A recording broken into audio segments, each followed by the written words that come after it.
feedback on the way. We've started to work on the territory gameplay by introducing territory units and some first basic managements of territory tiles. You can now deploy a TU, claim a territory and visualize the map. It needs a bit of polish, but it's functioning. We also did a lot of work on improving the performance and the rendering of the graphic engine, or ambient light and texture management, plus a few particle effects for mining, for example. The challenge is to improve the quality of the image without, of course, lowering the frame rate. Artists need tools to be able to configure the procedural generation, create more interesting biomes and environments like forests, deserts, meadows. We've been working on this. It's not over, but it will help to create more variety in the final game, explore the possibilities of the generative functions in a more efficient way. On the server side, we've been working on new testing, improving performances and also starting to set up a permanent test server with 10,000 players and constructs simulated in real time. We have also implemented the first basis for the scanning gameplay with a simple radial scanner. The UI will be revamped entirely in the coming months, but we're still looking for the best formula. Teaser, the one we see right now. This ship is only one example of what you can build. You can also create cities, orbital stations, anything. All this in a single shard sandbox, one single world shared by all players at the same time. Okay, so let's go now to build our first ship. As you can see, I'm on a planet and I'm about to deploy what we call a core unit, this blue thing in front of me. A core unit is like a starting point. When you want to build something, it's the first element that you deploy, and it will create a local matrix, a local frame for your construct. It comes in different sizes that give you access to larger building zone, but this one I choose is the smallest with a 32 meters building radius. So let's deploy it. The next thing to do is to deploy what we call shapes. Shapes are made from materials like copper or the polymer that I have just selected that you deploy in your construct to create a structure. Behind the scene, it's using voxel technology, more precisely something called dual contouring, which allows you to really sculpt any shape you like. So we are not only talking about cubes here, even though it usually starts with that. Here, I've selected a large size cube pencil that I will use to drag a line to build a volume of polymer, as you can see. This is going to become the front of the ship. I can activate the grid view, so you can see the underlying snapping matrix better. This is a 25 centimeter grid, as you can see, which is quite precise, but you can also select larger scale grid like this, or actually even larger. All these are visual feedback to help you build, and we plan on adding more of those to help you have a better sense of space. So now let's carve out some part of this big box to start revealing the structure that will actually hold the cockpit. I'm selecting a cube pencil again, and I'm gonna use it in delete mode to select the volume to remove. And here we go. One important thing is that if you made a mistake, you can also use the undo feature like this and get back to where you were before the last action. And it works also for really big mistakes that would be impossible to undo manually otherwise, like the removal of a sphere volume, as you can see here. So it works pretty well for any situation. Let's do just now maybe just a little bit of final polish to make this look better. It's completely optional, but let's do this. I'm moving a little bit of the front part. And now let's select the cockpit. The cockpit is an element. We have already seen one element before, the core unit, but there are actually many. Elements are active components of your construct. They are given by the game design. You can't modify their look, and they provide functionality to your construct, like an engine, a weapon, a screen, etc. So the cockpit that you see, I can rotate, position how I want, remove it also, is a variant of a more general class of elements called control units. They are used to pilot your construct, but they can also host Lua scripts to orchestrate the other elements. The cockpit is a bit special because it has an auto-configure function that will be able to analyze your ship, locate the engines and all necessary elements, and create the flight control Lua script for you. So no worry if you don't know how to script, you can still build and fly your ship. I'm finishing a bit of polish now, just using this triangle pencil, and let's go now to the back of the ship to create the part that will hold the engines and the fuel tank. So like before, let's create a volume like this, and let's carve a hole in it to be able to hold the fuel tank. Here we go.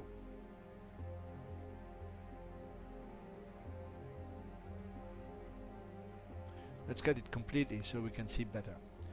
I'm gonna pick the tank now from the inventory.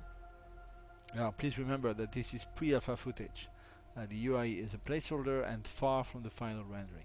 Anyway, so let's put this inside here like that. So different engines will need different fuel types, so this is just one example. Now you'll have to factor also the weight of the fuel tank when designing a ship and make trade-offs between autonomy and speed, for example. I'm going to close the space in front of the engine, and for this let me show you the surface linker tool. It's a really powerful tool, as you can see, that allow you to select two surfaces and fill the space between them with shapes. So it gives a lot of freedom in the kind of things you can easily build with the voxel tools. Looking good? Well, sort of. Now, let me start to use the jetpack. That is a very important tool for builders, as it allows you to look at your construction from above, like here. I'm adding another bit of polish, as you can see, using the line tool together with the triangle pencil, so that I can cover the top part of the ship. And now we are going to add a very important element. You can see here the directional unit. This is basically telling where the front of the ship is, which the auto configure need to know. So let's put it here. Okay. So now let's add the last and perhaps most important part, which are the engines. Here you can see I can position one engine on this side. It will get automatically connected to the fuel tank because it's just next to it.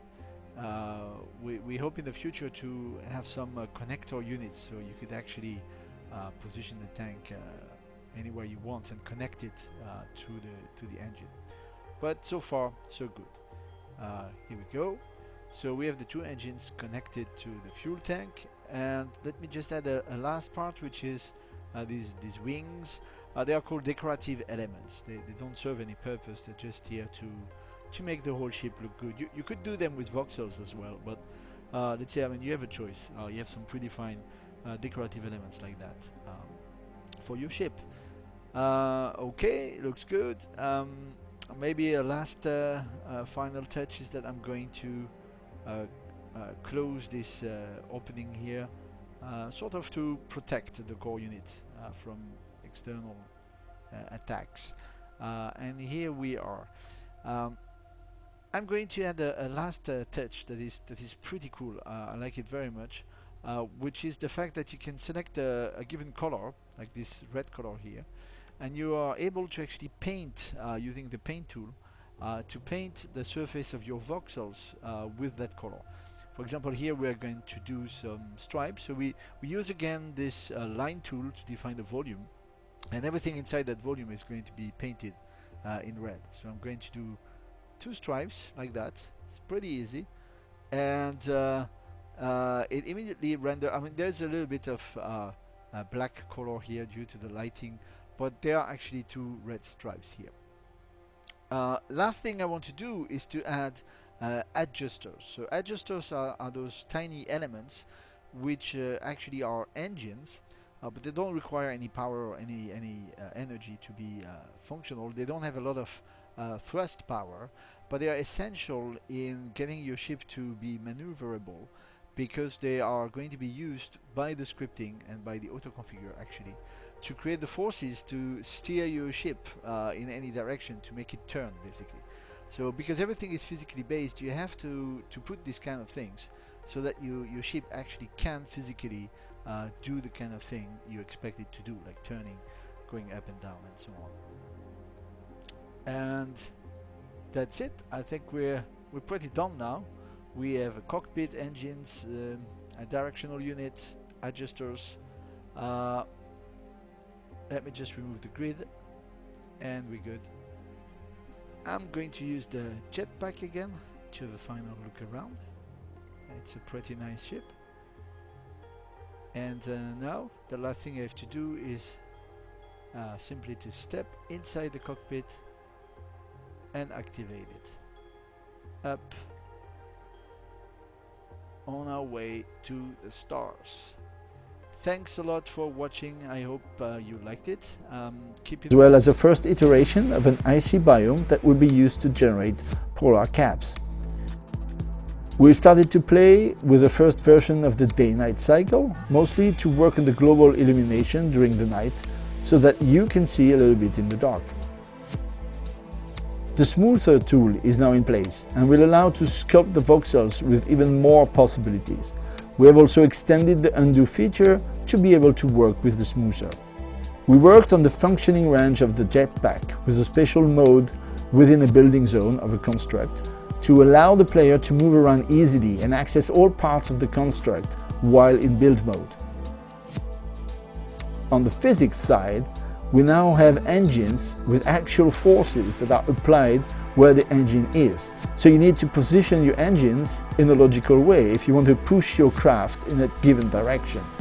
Certain engines generate a force which decreases with altitude, so you can build a nice floating hovercraft like this one.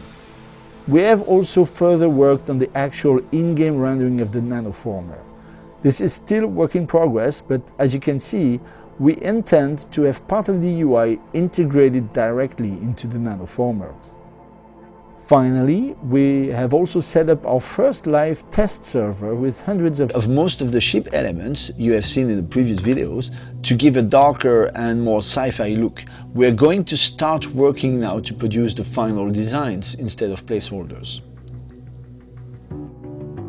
Here you can see a few cool new ships, all made with the in-game voxel tools and the new elements. Remember, these are just illustrations. You are free to design your own ships the way you want. In the building mode, we worked on finalizing a better ghost preview of element positioning, as well as providing a good UI for the most needed copy-paste mechanism.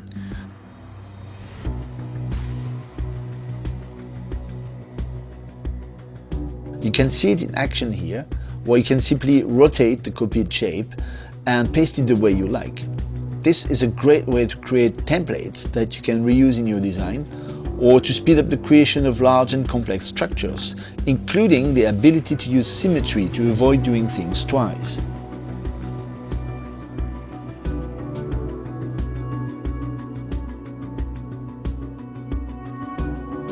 We kept working on the ship piloting dynamics, and we also added a very cool features, shown here with the placeholder rendering.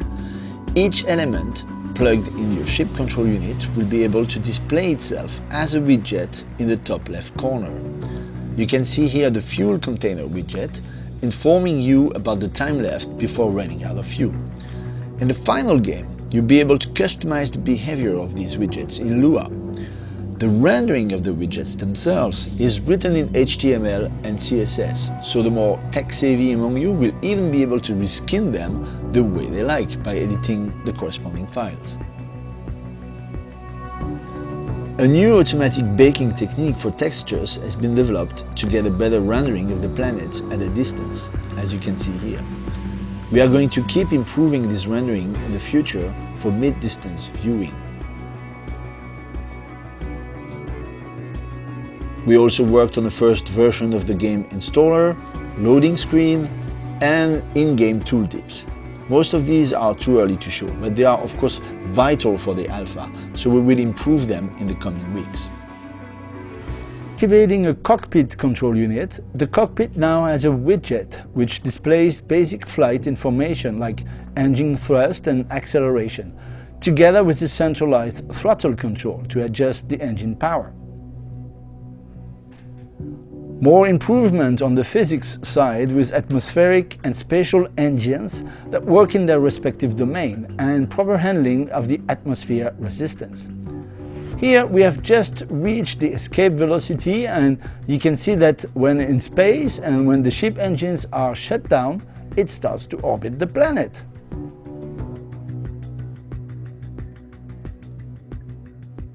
A better interpolation now fixes many of the glitches we had before in the smoothness of movement. This helps when organizing things like formation flying or races, and I think there's a lot of fun to be had here.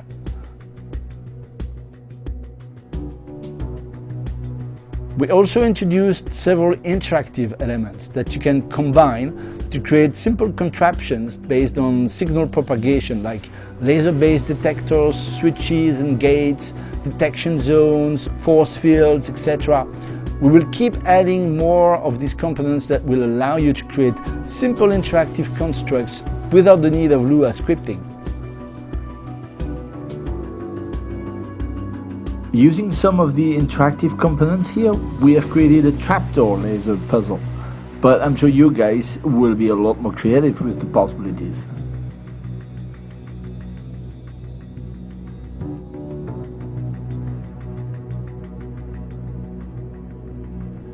We keep progressing towards designing the final assets for several elements. Here are some recent concept arts, including engines, core units, containers, and some more of the interactive elements I mentioned earlier. Finally, lots of bug fixes and improvements that we cannot show here, as well as progress on the UI that we will show as soon as we have something stabilized. The system has been refined. Now everything is in place, and we have what is needed to get from one planet to the other, from takeoff, leaving an atmosphere, reaching the escape velocity, traveling through space, and to landing again.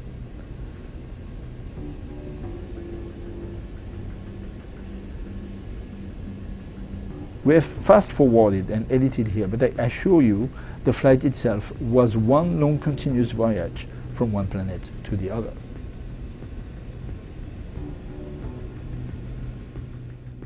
The voyage has also given us a chance to show you this ice planet, one of a number of new biomes the art team has been working on. And remember, everything you see is generated with voxels, so it is all completely editable. As usual, the art team has been working hard on producing new assets that we are showing you right now.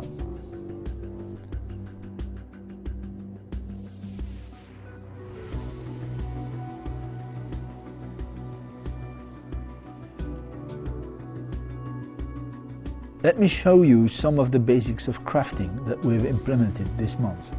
Once you've acquired raw materials, you can now refine them into a purer material or mix them to start making alloys. Finally, I'd like to show you a big improvement we made that helps you with building your ship. When you enter build mode, you are now presented with a window on the left that displays information about your craft. At the top is your directional thrust.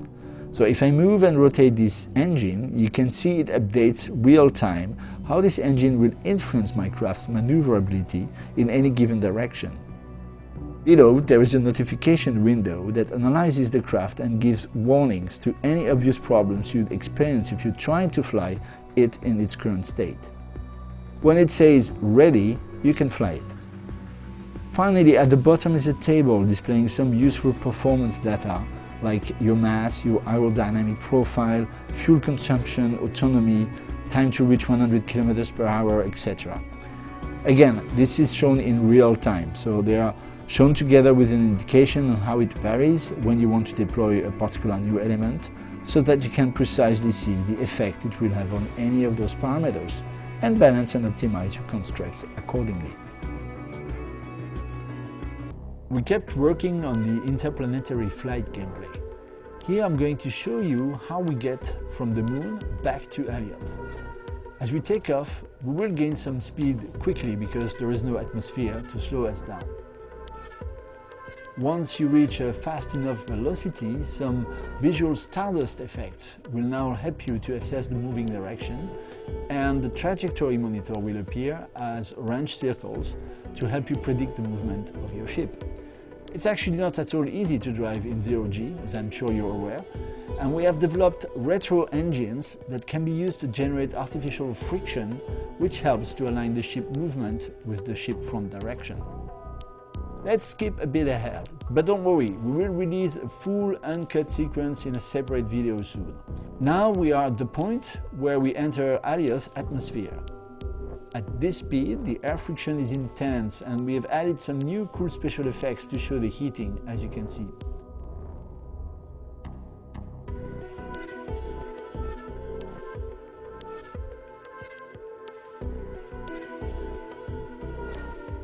When you are on a planet, you can display a map of this planet in a 3D interface, as you can see here, where you can also see your current position marked in white. And if I'm zooming in, you can see that there are some territory tiles appearing on the map. So there are many of them. And I can select any of those tiles, as I do here, and you will see on the left some information about that tile. You can also bookmark that particular tile, setting a name for it, like my home. And it will now appear in a bookmark list here on the right, which I can use to select one or all of the pre-existing bookmarks that corresponds to previous visits. As you can see, they display as well on the map. Finally, I can select another tile and set it as my destination, which means that I will have a marker in the 3D environment as well as in my minimap to show where this destination is now located. Now just close the interface and I'm going to look around to find the waypoint I just selected, and I can start to walk towards it. Let me introduce you to the pulsar unit, which is an interactive electronic element that is capable of pulsing a signal. Let's plug a light to it so you can see the effect of this pulsar simply with the connecting tool, and you can see that now the light is pulsing. We also introduced the pressure plate, which is like a button, but that activates when you actually walk on it. In this example, I'm going to connect it to a door using the linked tool. Here it is, and as soon as I'm actually walking on the plate, the door is going to open, so I can cross it.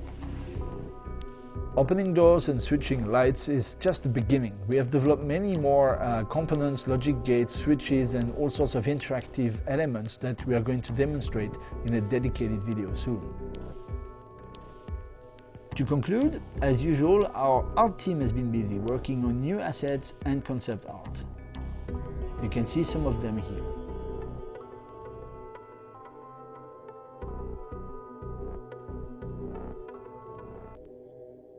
We have kept improving the building experience.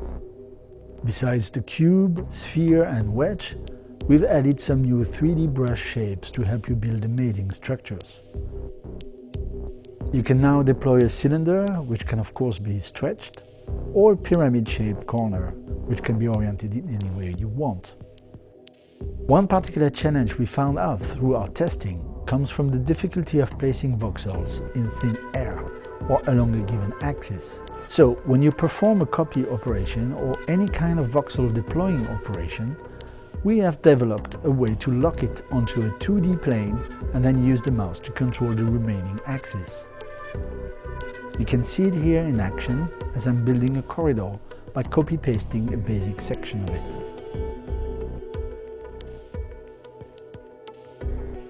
On the physics side, we worked on decoupling the construct physics from the player attachment, which means that you can now control a ship at a distance using the remote controller element. This can be very useful, for example, to visually assess a maneuver that you have just programmed into your ship control unit. Many things that seem obvious in the real world need to be programmed explicitly in a virtual world. For example, when you release a remotely controlled ship, it used to stop moving right away, but now it continues its flight and actually falls on the ground if it's bound by gravity. Finally, let's consider this huge flying construct. If we take a player walking on top of it while it's moving, and that player then jumps off it, or he ejects from his cockpit, for example, this player now falls and keeps his momentum shortly following the ship's trajectory as it gets away from it. There's a lot of frame reference swapping magic going on there, so again, it may seem natural, but it doesn't come for free. As always, the server team is working hard, testing the cluster. Here, you can see about 1,000 simulated players moving randomly. We have also been simulating dynamic constructs, here about 100 of them, flying around the ArcShip. Note that constructs are more demanding than players to process because we need to load the voxel information for each of them.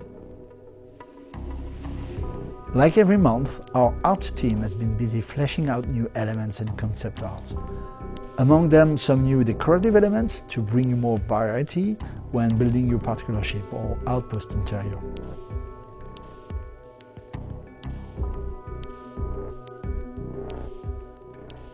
Like a cockpit or a programming board can control several elements in your construct using Lua script. Simply plug the elements in the control unit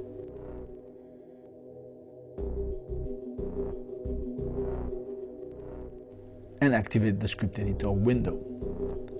This is a preview of how the script editor will work, with elements on the left, event handlers for the selected elements in the middle, and Lua script associated to the event handlers on the right.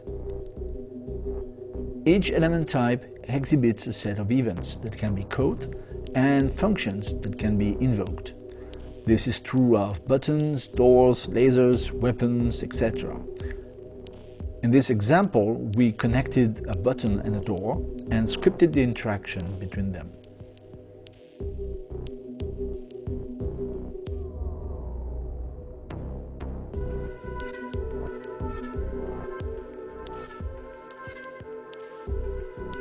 One particularly interesting element we just introduced is the screen unit. The screen unit can be programmed to display text or any HTML or SVG content you like. Here you see a circle made with a simple SVG. But you could also import your organization logo, for example, or your ship map. Coupled with Lua, you can modify this content on the fly and create crazy stuff like games or animated content in general. All of this in-game and fully scriptable. Another example of scripting usage. We introduced the emergency control unit, which is a piloting control unit like the cockpit, but with the property that it will automatically start if your ship is falling. Which means that you can introduce here safety procedures to land your ship or stop it with retro engines and avoid damage while falling on the ground.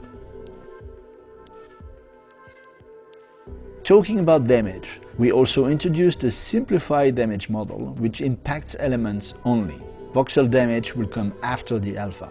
As you can see, damage shows on the element's texture or with special effects in the most dramatic cases. Once an element is damaged by a shock, you can repair it using the repair tool that will consume some scrap material available in different levels of efficiency. Note that the damage propagates as a shock wave, with decreasing effects according to the distance. Finally, let's have a look at this month's assets from our great artist team. There are new fuel containers with separate look for space and atmospheric versions, also landing gears, and various other elements. Pre-alpha. While we will certainly keep iterating, the new looks are much closer to the vision we have for Dual Universe. As you can see here, the HUD has been completely reskinned to enhance immersion and readability. Important information have been carefully placed and contextualized so you can easily find what you're looking for. We have also worked on the game menu, which acts as a master menu of sorts. It groups several essential tabs in a single predictable place. Currently, it allows you to access the integrated help in a sort of an in-game wiki-like encyclopedia with extensive information on the whole game, the planetary map, which gives you all kinds of information about the planet you're on and helps you with navigation, and finally the settings and system tabs, which allow you to customize some system options and logout, respectively. Many more tabs will become accessible as the game evolves, but for now most of them are grayed out to serve as reminders of what's still to come. The inventory system has also been highly enhanced to now feature some powerful filtering systems, as well as improved looks and readability. Cockpit widgets have also been redesigned, as the previous ones were debug placeholders.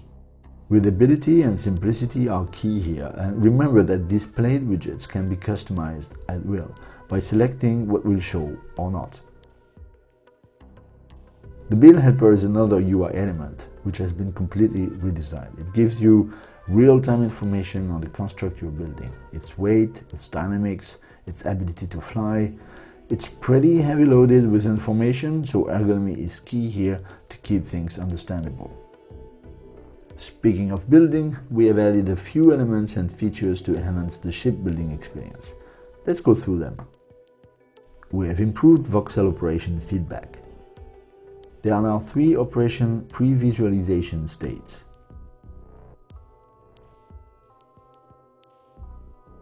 A blue ghost means your operation should always deliver the expected results.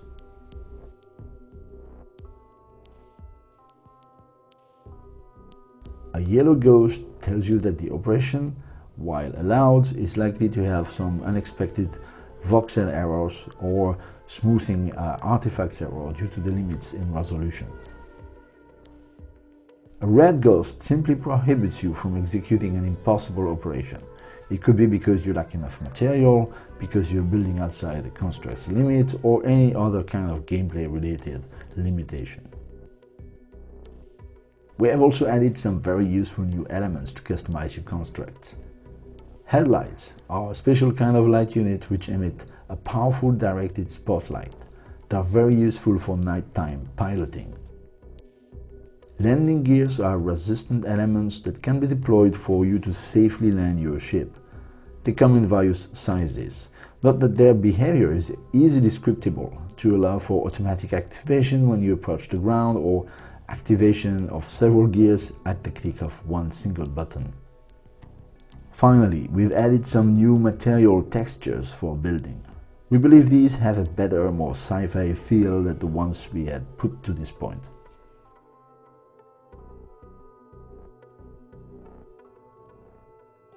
We have implemented a simple right management system, which is much more simplified compared to the full-fledged RDMS, which will take a bit more time to develop because it needs us to implement organization management first.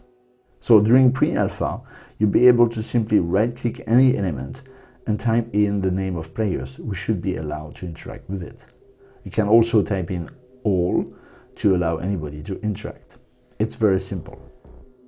Editing the rights on an element controls what can be done with it, like opening a door, activating a control unit or a cockpit, accessing a container. Setting the rights on the core unit will actually give the rights to edit the construct it is attached to. And setting the rights on the territory unit will define who has the right to mine or build on this territory.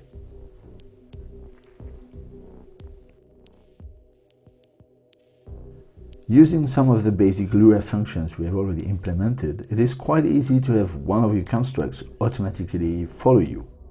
This can be used to create a transporting barge to carry heavy objects around.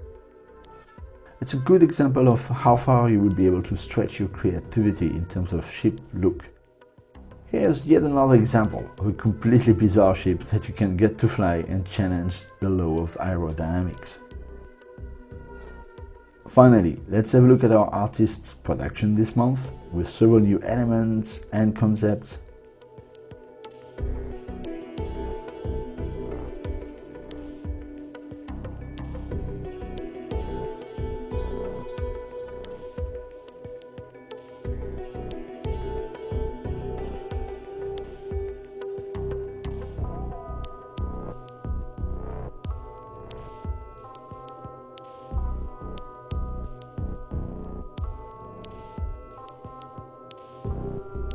Hi guys, this is Jesse from Novaquark. Welcome to a new formula of the Dual Universe update diary. More direct and straight to the point, so let's get right in.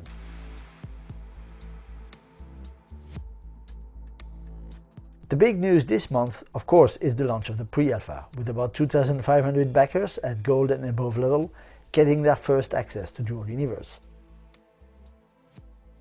Yes, this is a new ARC ship you see here. It's part of the efforts to get the first time user experience closer to what it will be in the final game. You start in this large room, welcomed by the voice of Ophelia, and you can then join the other players and make your way to the tutorials. Each tutorial is a single player zone, which gives you the illusion of being alone in the room, while actually many other players are there next to you. You simply don't see them. This trick is necessary because there is no instance in a continuous single shard universe. To avoid accumulation inside this zone, we now decided to garbage collect any abandoned construct within the tutorial area and to further lower the load to spread them in space. The tutorials cover various basic and advanced aspects of the building gameplay, from making a hovercraft to a spaceship, and also how to build interactive contraptions with the link system. Interestingly, everything in these tutorials is made with in-game tools, like Lua scripting, screen units, dispensers, etc. So it means that it's entirely possible to create your own in-game tutorials and workshops of various forms for your organization training, for example. This pre-alpha launch was a huge and fantastic moment for all of us. I want to personally thank every participant for their support and enthusiasm. Congratulations to the team that managed to create a ship and reach the first new planet beyond Alioth. There are currently 12 planets inside the game. We show you some of them here, but the most spectacular ones are still yet to be discovered, so we won't spoil it. Finally, we also worked on new decorative assets that will be crucial to build not only ships but also outposts and interiors. You see here some nice outposts entirely made with the in-game assets and elements. Overall, the last 2 months have been busy with us fixing tons of bugs and polishing the experience. Things like flying around at 20,000 km per hour in a large ship with the crew on board is now working well, which took a lot of efforts to fix various rendering, raycasting bugs. We will continue on this track with progressive live testing, fixing bugs and slowly introducing new features to eventually.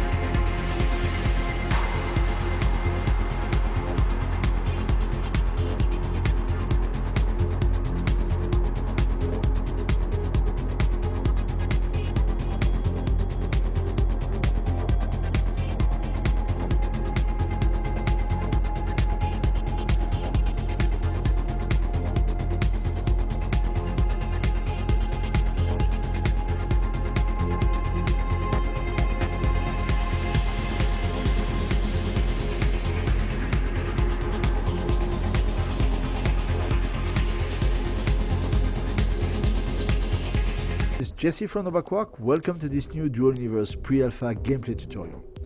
This time we're going to talk about Lua programming. So right away let me tell you that you don't need to do Lua programming to enjoy the game. It's completely optional, but it's a really cool feature and I want to share you today a bit more about how it's working, the basic principles and what you can do with it. So I've prepared a little workshop here to illustrate the basic concepts and what we're going to start with is to control this light with this button. So one way of doing this, as we have seen in previous video already, is to actually use a link. So I can connect this button to this light, and when I press the button the light goes on and off. So this is the natural and the most standard way of doing this, but for the sake of demonstration and because it's a good and simple example, we're going to use Lua programming to do exactly the same thing. So let's have a look. Okay, so let me start by first deploying a programming board. A programming board is one particular type of control unit. Other examples are the cockpit or commander seats, and control units are the type of elements that are able to store and run Lua code. So this is the simplest one, the programming board, and we're going to use it here. Once you've deployed it, you need to connect it to the different elements that you want to actually script. So you do this with the linker. As I do it, I connect the button, and here I'm going to connect the programming board to the light. You can see in the little window that appears that we are actually connecting slot number 2 from the programming board to the light. So once you have deployed the link, you can actually check that later by hovering the link, and you see on the left part that the programming board slot 2 is used, and here this link originates from slot 1. This is going to be useful in a second, so keep that in mind. Let me just give a little bit of background on the links themselves so that you better understand that notion. Here you have a green link, which means that it is a control link, a type of link that means that you are going to send sort of Lua information through it. Just before we saw another type of link, which I'm going to redo here so that you can see it, which appears in blue, and this is a link that is transmitting signal. So it's a signal type of link. Signal are basically 1 or 0 that are conveyed between the elements directly. So they are of a different nature compared to control links, and so they have different colors, so you can differentiate them. So let's take the signal link out, because we will connect those two guys through Lua directly. So once you've connected them, you're ready to actually open the Lua editor window. So let me step out of build mode first, and now as you look at this programming board, you can right click on it, and action for this element includes edit Lua script. So let's just do this. This window appears, so it's a bit scary maybe, but we're gonna get through it, and it's actually pretty simple once you get how it works. The first part of this window is this left column here, where all the slots actually are listed, all the available slots on your programming board, and you can see that slot 1 and 2 here are editable. You can actually select them, whereas those ones are not editable because they are not currently used. We're gonna get back on these a bit later. So you can see that those two slots are here. First thing we're going to do is that we're going to rename those guys, like for example calling it button here, and here is the light. We can actually interact with the elements that are plugged into these slots using the names of the slots. So it's a good idea to give them meaningful names instead of simply slot 1 or slot 2. You don't have to do this, but it's a good practice. Once you've done that, you can select the button here, and we are going to actually catch events that are emitted by these particular elements using the second column here, which is the filter column. So let's just add a filter. You will see how it works. So I'm adding a filter here, and here I can select for this filter different events that are actually bound to the particular elements that is plugged here, in this case the button. So you see that you have start stop. This is true for every slot. They will be called when the Lua script is initiated or stopped, so it's called only once, at the beginning and at the end. And here you have two other events that are interesting: pressed and released. These events are specific to the button element, and actually every type of element is coming with its set of predefined events that it is exhibiting for you to use. So let's select, for example, the pressed event. This is an event that is very simple. It doesn't have any parameter, so it simply is going to be triggered whenever I press the button. And the third part of the editor window is the right pane here, where you can click in and enter Lua code that is going to be executed when that particular event from that particular slot is actually occurring. So here you could have anything you want, like x=1 or any code you want. So instead of that, we're going to do something which is to call a particular action on the light slot. So we talk to the light slot by writing his name, then there's a dot, and then we can type the name of an action. One action that is available for a light is activate. So it doesn't have any argument as well, so you just do this, open and close parenthesis. That means, okay, call the action activate with no parameter on the slot that is called light. It happens to be hosting a light unit, so that will actually activate the light. So that's very, very simple. You could have a much more complicated Lua code here, anything you want. And if you want to sort of talk to a particular element, you're going to do it through the slot by the name of the slot, and through a particular action that is listed in the set of available actions for that particular element. We're going to get back to that in a second. Let's add now another filter for the button here. It's going to be here, the event released. So this, as you guess, is emitted when I release the button pressure, and the Lua code I'm going to run in that particular case is simply light.deactivate. That means just switch off the light, basically. And that's it. So I've done a very simple Lua programming where whenever there is a particular event on the button slot here, which is in fact the button the element we've plugged, whenever a particular event among those two is actually emitted, then you have the corresponding Lua code that is executed. You see, as I click on the filter, then the Lua code here changes to reflect the particular code that is associated to that filter. And if I select here the light, you will see that the filters are gone because it's showing the filters that are associated to that particular slot, and we didn't put any filter for light. So clicking back on button, you get your two filters again, and you can customize them the way you want. So let's just press apply, and this is set. Now it's working, but if I press the button, nothing happens at this stage. What I need to do now is to activate the programming board, which is simply done by pressing F on it. And you see on the right part of the screen, there is active programming board 11. And that tells me that this board is now active. And because it is active, when I press the button, the light goes on.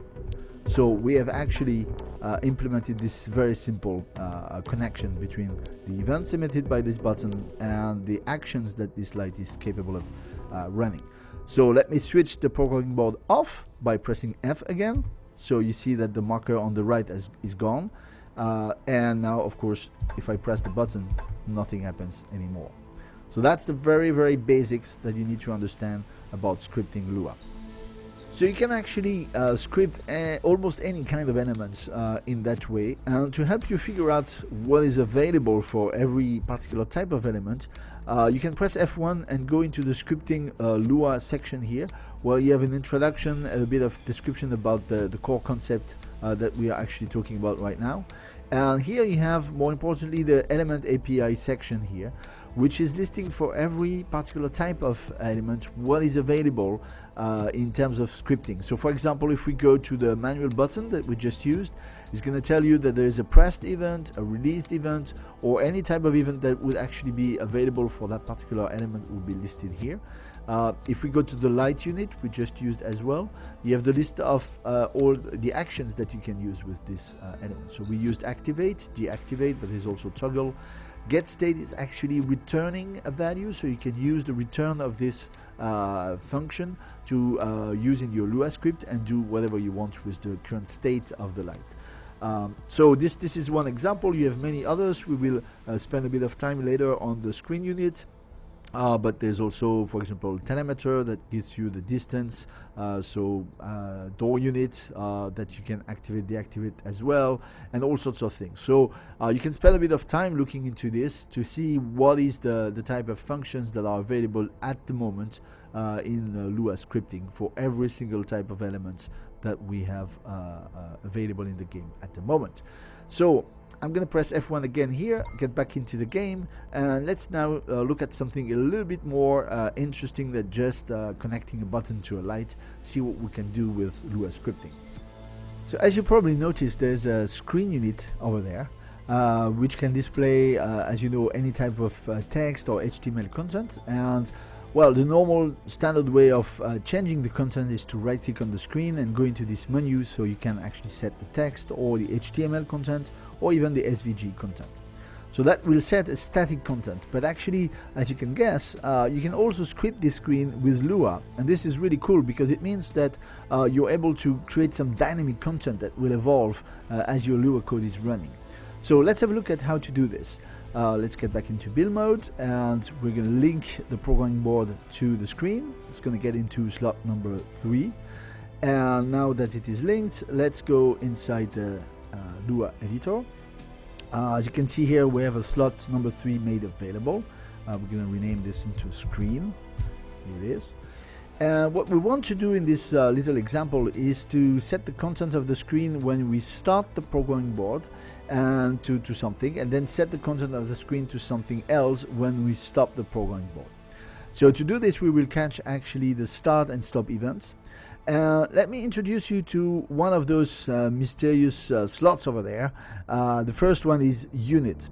we're going to use this one because the unit slot is actually the slot that contains the control unit itself. So maybe think about it as a self-plugged slot where the control unit is always available through it. And so this is a standard slot, you get it everywhere, you cannot modify its name, and it allows you to talk to the programming board directly itself, or the cockpit, or any control unit. So, okay, let's use this guy, and let's add a filter when the event start occurs. So it means when I start the control unit, this event is going to be activated. And here let's use the screen that we just plugged and call the set centered text action, and we say, for example, hello. So that will actually call this action on the screen when we start. And let's add another filter when we stop. Here we go. And screen set centered text. Bye bye. So here we're good. We can apply that and see how it works. Exiting build mode. I'm going to step a bit away so we can see both. Let me start the programming board. Here it says hello, and you can see on the right that the active programming board marker is there. And I'm going to stop it, and now it says bye bye. So very, very simple example to show you how you can script the content of your screen. Well, that's not all. You can do a lot more things with the screen. For example, if you press F1 and you look at the details relative to the screen unit, which is about here, you can see that you can also set text with a given font size at a given position, expressed in percentage of the width and height. So you can set text anywhere you want. You can, as we just did, set centered text that will actually adapt the font size and positioning of the text so that you can actually see whatever you write here. So it's a convenient way of setting text. You can set raw HTML, but you can also set HTML at a given position, so that will actually enclose this into an HTML element. And most of those functions, by the way, return a particular identifier, a number, that you will be able to use at any given time later in your script to modify this content. For example, to move it to another position. You have set SVG here, reset content. So here you give the idea of the number that is actually returned by set content or set text. So you can use this idea to actually reset the content to another value. You can delete it, you can show or hide it, you can move it around, etc. So there's a lot of functions that are available, and at the end of the day, if you really want to control exactly what is on the screen, you will typically use set raw HTML so that you can set whatever you want that is valid HTML code for your screen. So really, really cool, and that actually allows you to make anything like games or interactive displays about your ship status or anything you want just by programming that screen. So let's get back to the Lua editing window. Let's have a look at the slots I didn't explain yet. This system slot in particular is very important. You can forget about library at this stage, it's very advanced and you won't need it in most of the cases. But system is important because this slot, which is in a sense a sort of a virtual slot, it doesn't connect to anything real, but it's always there and it gives you access to system events, which are very important because this is how you can catch, for example, key pressed or timer expiring or the update of the engine. That means the thing that is emitted every time there is a new image for every frame. So every time you want to loop something, for example, you will typically use this these kind of events. So let's have a look at a particular event that is catching some key pressed. So the events that we're going to use is action start. We don't directly map particular keys, but we instead map actions which are themselves mapped to particular keys. So action start is the first event that actually has an argument, a particular parameter. So we're going to set this parameter, and here you see the types of actions that we've made available, like forward, backward. So forward is bound to usually to do W key, backward is bound to S, etc., etc. So you will be able to remap those things if you want. And let's say, for example, we use the gear action, which is typically bound to G. So whenever I press the G key, then the gear action is going to be emitted, and so I'm going to catch the event action start on this particular value. So let's do this. Let's set something on the screen. Set centered text, and G is pressed. And let's say, for example, when I release G, I want to do something, so it's action stop, bounded to G, and let's say I want to say screen set centered, or simply clear, and that will actually clear the screen. So when I press G, there will be a message written which is G pressed, and then when I release it, it's going to clear the screen. Let's apply that and go backwards, and let's press F. That activates the control unit and says hello on the screen. And now if I press the key G, it's going to see G pressed, releasing, clearing the screen. So again, and so it works. And then I will stop the control unit, and it says bye-bye. So this is one very simple example of how to use the system slot. Let's have a look at other things you can do with it. One very important concept is the concept of timer. A timer is an event that you can control. You can set several timers, and you can control how frequently they are going to be updated, like every second or every 2 seconds or anything you want. So to set a timer, we're going to use a particular action of the system slot, which is set timer. Let's set this into the start event. So when the whole system starts, we're going to say system set timer, and then we have two parameters to set. The first one is a number that will identify your timer, so you could have several timers doing different things. In that particular case, we're going to use 0 because there's only one and there's no reason. Well, I could use anything I want, like 42 or 10 or whatever. And the second thing is the period in seconds. So let's say, for example, 0.5 seconds. So this is going to actually create a timer named 0 that will actually tick every half a second. So this is something that is executed at start. And the second thing you want to do is add a filter that is going to capture the tick event for the timer 0. So the one you called 0. So if we had used 42, then we would write 42 here. And let's say that when the timer actually ticks, we're going to do light toggle, for example, so we can visually see what happens. So this is going to switch on and off the light every half second.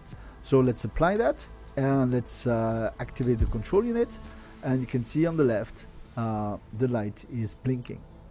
So this is an example of this timer concept that is extremely useful and extremely important.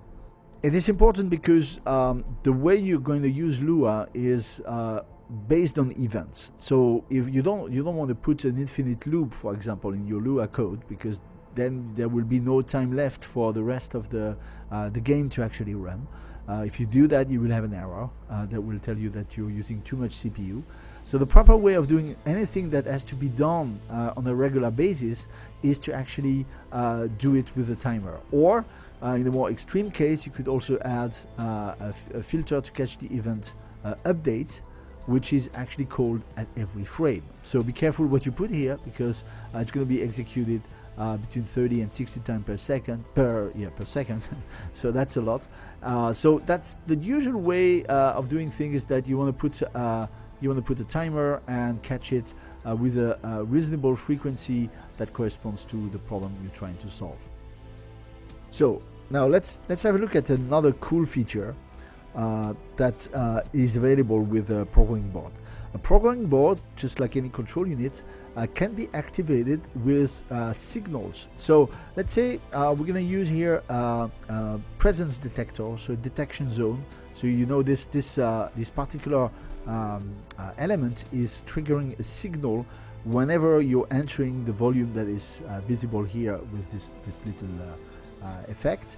And so we're going to put one of those guys here. So that creates, we're going to activate the zone visibility so we can see it. So it means that when I enter the zone, this particular element is emitting a signal. And what we're going to do is that we're going to connect with the linker. We're going to connect this particular detector to the control unit. What that means is that when I'm entering this particular zone, the control unit will activate itself. So that means that, for example, the light is going to start blinking and all the things we have set up will start to be functional. And when I step out of the zone, then the control unit is turned off. So you see bye-bye. Stepping in, hello, blinking, and stepping out, bye-bye. So this is very interesting, so that you can actually start some complicated script whenever somebody is approaching a certain area, and the possibilities are very exciting on doing this. For example, you can display welcoming informations. This is how many of the tutorials that you're using in pre-alpha are made, and so it's an important feature.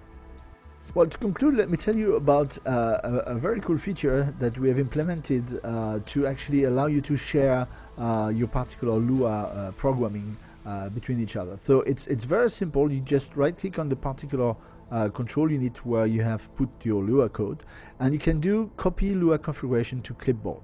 If you do that, then you will have the whole configuration copied into the clipboard, which you can then paste into a forum or an email or anything. So don't worry about what is in this string. It's an encoding that contains all the setup for your programming board. And the cool thing is that whoever receives this string can actually copy it to its clipboard and do the opposite action, paste Lua configuration from clipboard, and that will actually set exactly the same configuration on this programming board. So that's a way to share your programming with your friends. Of course, you need also to indicate what kind of wiring people need to do, so they need to connect the different elements so that the Lua script can operate on the different elements. But apart from that, everything else will be copied, and so it's a very, very simple way to exchange your creation. In the game, in the future game, when things are going to be implemented, you will of course be able to sell this Lua scripting as part of a construct that you sell on the market, etc. But this is not yet implemented. So this is a quick workaround that allows you already to share things together with the community. Let me show you one last very important concept with Lua scripting, and to do so I'm going to actually plug a container. So let's put a container here, and I'm going to plug it into this programming board just like anything else. So it's going to be in slot number 4, and the interesting thing I'm going to do here is, so this is the container on slot number 4, and what I'm going to do in the start, the unit start, I'm going to do container show. So the show function is very important because it will actually display on your screen a particular widget that represents that container. So every element is potentially capable of showing itself and to display itself as a widget. So let me just step out and get back in. So you can see that on the right, just below the active programming board message that tells me that this board is running, you have a little widget that tells you information about this container. So these are random values in this example, but suppose that you are inside the spaceship. This is going to actually show you how much fuel is left into this container. And this is how many of the widgets that you've seen when you pilot a ship are actually working. So they are nothing more than just widgets to particular elements that are displayed, and you can control them being visible or not by going into the Lua script and using show or hide on that particular element. So this is an important concept, and actually everything in your ship is done through Lua programming using some particular function of your control unit, which happens to be a cockpit, so that it can control the different engines. You could also control every engines individually by plugging all of them inside the programming board or the cockpit, but you have some high-level functions to allow to do that. So this is a little bit advanced. I'm not going to get into these details in this intro tutorial, but you have basically the fundamental knowledge now to understand how this is architecture, what are widgets, what are timers, how to handle events, what are all the different things with relative to an element, how to check into the here into the help to get more information. And so that should actually get you going. Hi guys, this is Jesse from Novaquark. Welcome to this new Dual Universe pre-alpha gameplay tutorial. This time we're going to talk about three things. We're going to talk about the basic right management system that will be available in pre-alpha. That is a simplified version of the full-fledged RDMS. We're going to talk about outpost building, basically the thing you see in front of me now. And we're going to talk about territory management. So about Outpost, welcome to this little piece of construction that we have made in the middle of the North Pole. This is actually to show you that contrarily to what we have mostly shown so far, you can do much more than just spaceships. You can build wonderful interiors that includes all sorts of what we call decorative elements, so these guys here, which are actually doing nothing special. They are just here to allow you to create some nice setup and flesh out an interior that looks like something you really want. So just if I go into build mode and I select the first tool, oops, I'm using my jetpack anyway. So if I just go into build mode, as I said, you can see that if I recast those different elements, they are all, including the carpets, they are all elements that you can deploy. If you want to see the set of things you could possibly deploy, you can go in your inventory, deselect all here, so like that, and select decorative units, and you will see everything that we have so far available in the game, so including paintings, chairs, and so on and so on. You cannot yet sit in the chairs, but that's gonna come. So we're working on that, obviously, and so that's really cool. And let me just go a little bit, take some altitude, so you get a nice view of this outpost. Let me just go down now on the ground, leaving build mode, and get close to this force field barrier, which is controlled by this button. So if I press the button, the barrier goes away. And that's actually a good way to start discussing right management inside your construct. So suppose I want to grant access to this button to a few friends of mine. The way to do it is just to right click on the element and go into the set permission list menu. That will open a window where I can type in basically the names of my friends, John, Mary and Bob, that will actually have an explicit access to this particular button. So that's a very simplified version of the RDMS. You can also here type all, which means that everybody is going to be able to access this particular button. If you don't type anything, it will mean that you have no particular setup for this element, and so by default it will grant access only to you. Or actually there's another thing that can happen, which is that if you define the permission list for the core unit of this construct, then anything you put in the core unit will apply to every single element inside your construct, unless you redefine that permission list for any particular element. So the core unit is the default. It will also set the rights for editing the construct, like who has the right to put some voxels, deploy some elements, and so forth. So the core unit is a central place, it acts as a default, but you can override every single element. Like for example this cockpit here, if I want, I can go here and set permission list so that I can say who has the right to enter the cockpit, therefore who has the right to fly this construct, and so on. So that's a very simple mechanism, but it actually works at the stage of pre-alpha to get your friends to share your particular outpost construct and so on in the game. So let's have a look now at the next part, which is territory management. So territory management works with the notion of deploying territory units. So a territory unit is deployable with tool number 3. Here you can see I've selected it here. And the territory unit will actually grant you access and ownership over a tile that you can see here in this enhanced HUD. And if I deploy the territory here, for example, then the corresponding area of the tile is now attributed to me, which you can check by pressing F4, accessing the map, my location, zooming in, and you see that this green tile is mine. Actually, just next to me there is a red tile that is belonging to somebody else, and so we are going to be able to see what is the consequence of this in terms of, for example, editing the terrain. So if I just go on the ground here, I can edit the terrain on my territory without any restriction.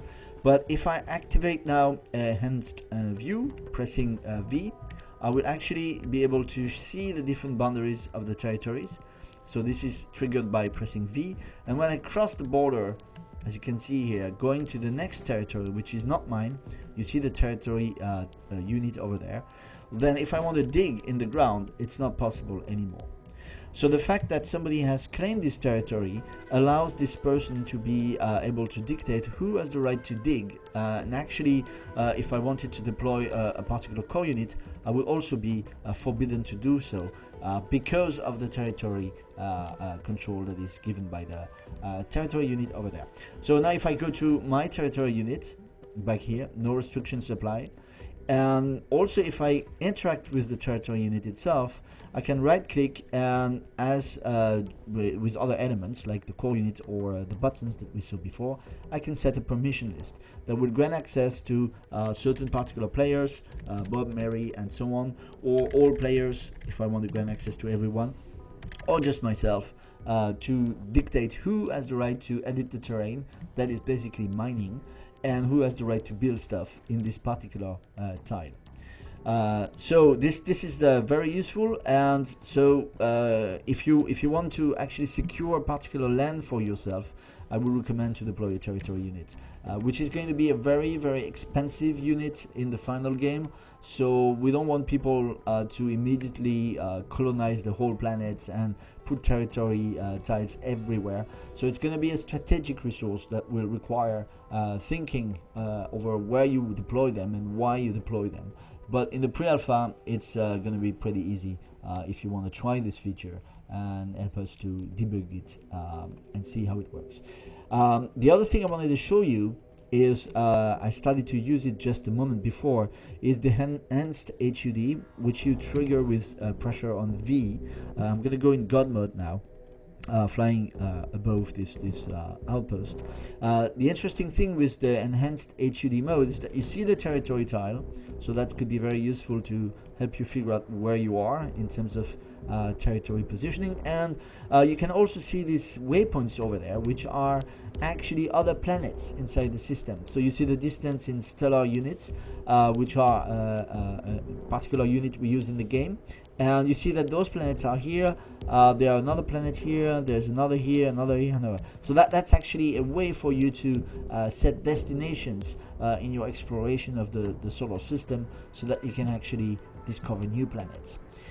So that's about it related to territory, outpost building, decorative elements, and basic right management. I hope you liked it, and see you soon for the next tutorial. It's Jesse, welcome to this new Dual Universe Pre-Alpha gameplay tutorial. This time we're going to talk about interactive elements, links, and how you can use that to make interactive setup in your construct that could go actually as far as creating puzzle games within Dual Universe. So it's a very exciting feature. We didn't talk much about it, so let's have a look at what we have in store in detail.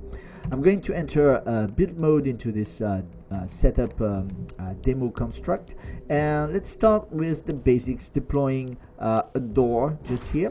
Interacting with this door. So it's very simple. I just go to the door, press F, and that's it. So I can open and close the door. This is really the basics, and that is true for many other elements. You can just interact with them pressing F, provided that you have the proper rights to do so, but this is part of another tutorial. So now let's get something a bit more interesting. I'm gonna add here a little bit of voxels next to the door, like that, and let's add a button so I can actually control this door with a button. So I'm going to take a switch that I'm going to put over here, and I can use the linker tool, which is currently number 5, to connect that button to the door. Just click on the button, click on the door, and that's it. You have a link that you see here appearing in blue that is connecting the door and the button. So now if I press the button, that is, if I activate the button, it will actually propagate a signal to the door, and so the door can be opened. So let's have a look more closely at how this link is actually structured. If I recast the link, it becomes white, and you can see that some informations are displayed on both sides of the link. You have the name of the element, the first element on the left, switch 3. 3 is just an internal number to designate that element. And on the right you see ship door, and you see that I've connected the out plug from the switch to the in plug of the ship door. So more about this in a moment. So first thing I'm gonna do is that I'm gonna rename this switch so that it is more interesting than switch number 3. Let's call it main entrance button, for example. And I can also rename the door, rename elements. So this is true for any element that can be named. Let's say we call it main door. So that's better. So you see that when you recast the link now, you're going to be shown the name of the proper elements on both sides of the link. So as I said, you also see out and in, which are the names of the plugs that are to which this particular link are connected. So it happens that a switch has only one plug, which is an out plug, and the door has only one plug, which is an in plug, and they both are of the type signal. So that's why you can connect the button to the door, because you have an out plug that matches the type of the in plug of the corresponding element. But actually, some elements are displaying much more complicated situations where you have all sorts of different out plugs, sometimes also in plugs at the same time, and you have different types of links. So this is a signal type of link, so it propagates signals. Think of it as a sort of electric information. But I'm going to actually deploy some other elements to show you that there are other types of link. This is a container, and I'm going to deploy here an engine. So just for the sake of it, I'm going to connect them. And here you see you have a different type of link. You have what we call a fuel link that connects the container and the engine. If I'm actually deploying now, for example, a container with a dispenser, so let me get a dispenser. Here we go. And if I link those two guys, we have another type of link here, which is an item type of link. So the dispenser will get its item from the container, and this link here is actually transporting items from one side to the other. And here you're transporting fuel from one side to the other. And here you're transporting signal from one side to the other. So you can look at the color of the different links so that you can have an idea of what they are in terms of type. Most of the things we're going to talk about here is only focused on the signal link, because this is where you are going to be able to make really interactive, composable setup with the link system. So let's have a look at what we have in store beyond the button and the door. So the first thing I want to introduce is that there's a difference between a switch and a button. So this is a switch. It actually has a state. It's either on or off. But you also have buttons. So let's use this with deploying a button here. We can connect it, for example, to a light. This is going to be a good example. So let me turn this light off, and I'm going to connect the button to the light. So once this is done, going out of build mode, you see that if I press the button, the light goes on, but it stays on as long as I press the F key. If I leave F, then the signal is out, which is very different from what happens with switch. So switch has a state, and a button is just active as long as you press it. That's one very useful difference depending on what kind of interaction you want to trigger. Let's have a look now at another element which is extremely useful, which is the relay. To start with, I'm going to show you first how to remove a link. It's very easy. You just recast the link and you press Alt and click. That takes the link out. So it's a very simple way to disconnect two elements. Say, for example, now that I would like to control both the door and the light here at the same time pressing this button. So I can do so using the relay, which is an element available in my inventory. Here we go. I can just drag and drop it here, let's say on the door.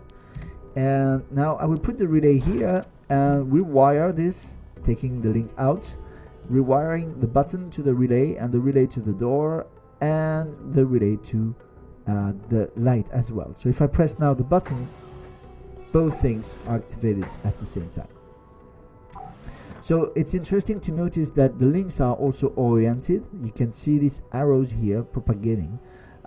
Sometimes you may have situations where you can link an element from, for example, this light to this relay, or the relay to the light. It's not the case here, but there are some elements that could be plugged in both ways with different meaning. So in that case, the particular order by which you're going to click on the first and then on the second element is important to actually tell the system in what directions you want the link to be connected. So let's go to the next element, which is the pressure plate. Very useful. So I'm going to disconnect the door from the relay, and I'm going to make it so that when I step next to the door, it opens. To do this, I will use pressure plate.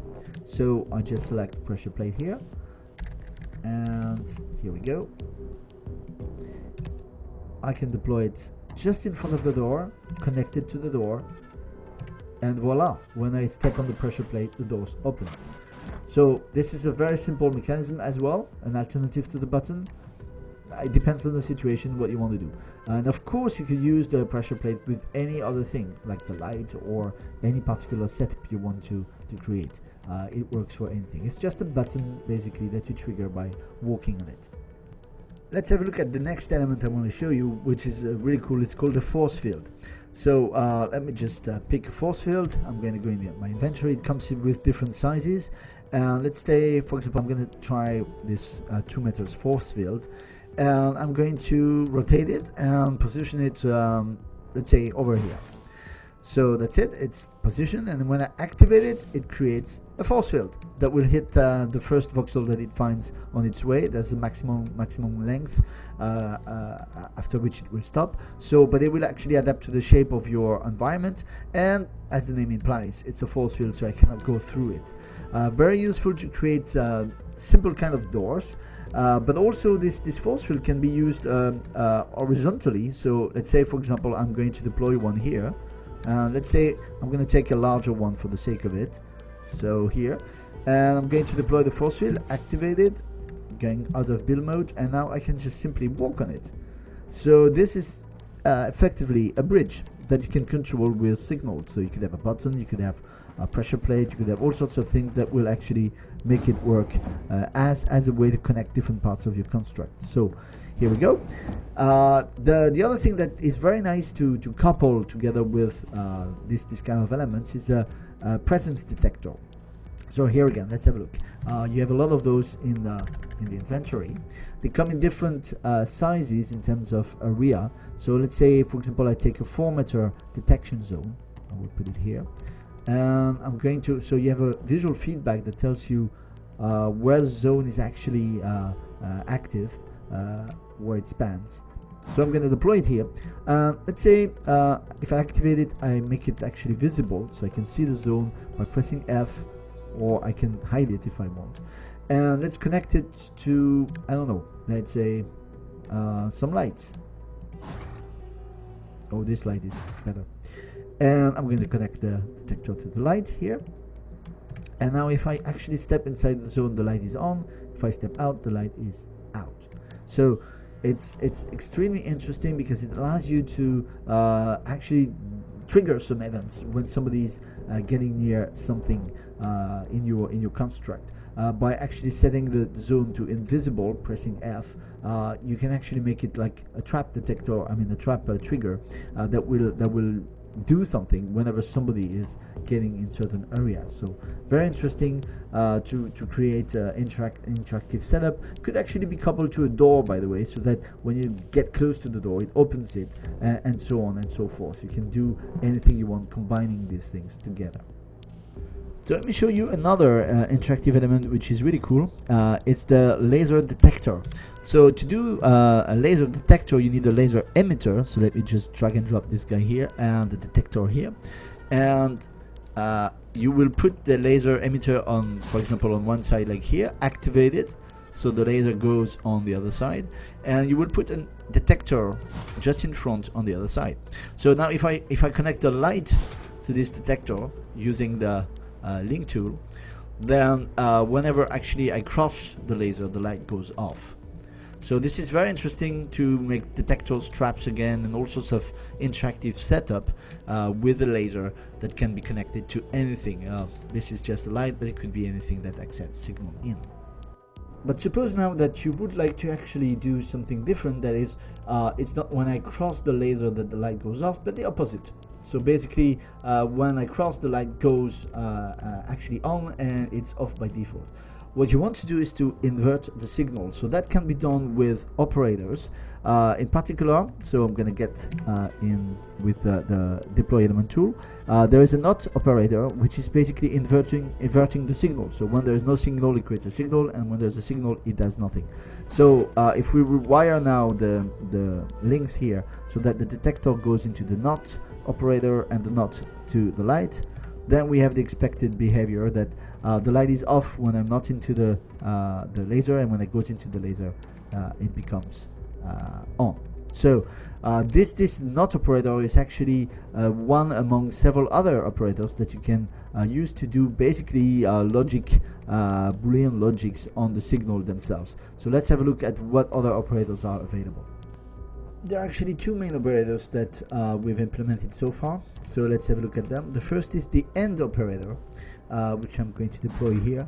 That is capable of combining two entries that must both be active so that it propagates to the out plug. So let's do the wiring, so with two switches connected to the AND operator, and let's figure out if that works. So I'm going to connect the out plug of the AND operator to the light, and I'm going to plug in the two switches. So if now I press the first switch, nothing happens. If I press the second switch, then both are active, and then the light switches on. If any one of those guys turns off, then the light is off.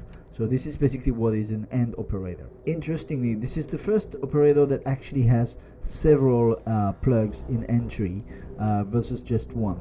So you might actually want to select which plug you're going to plug your particular switches in. So let's have a look at how this is done. So if I select this particular switch, then I could just click on the operator, and it will find a free available plug so that it connects it to it. But if I want, I can just right click here and select explicitly which plug I want to plug my switch in. So in that case, it doesn't really matter, because the AND operator is what we say is symmetrical, so it doesn't really care whether you put it into A or B. It will be exactly the same.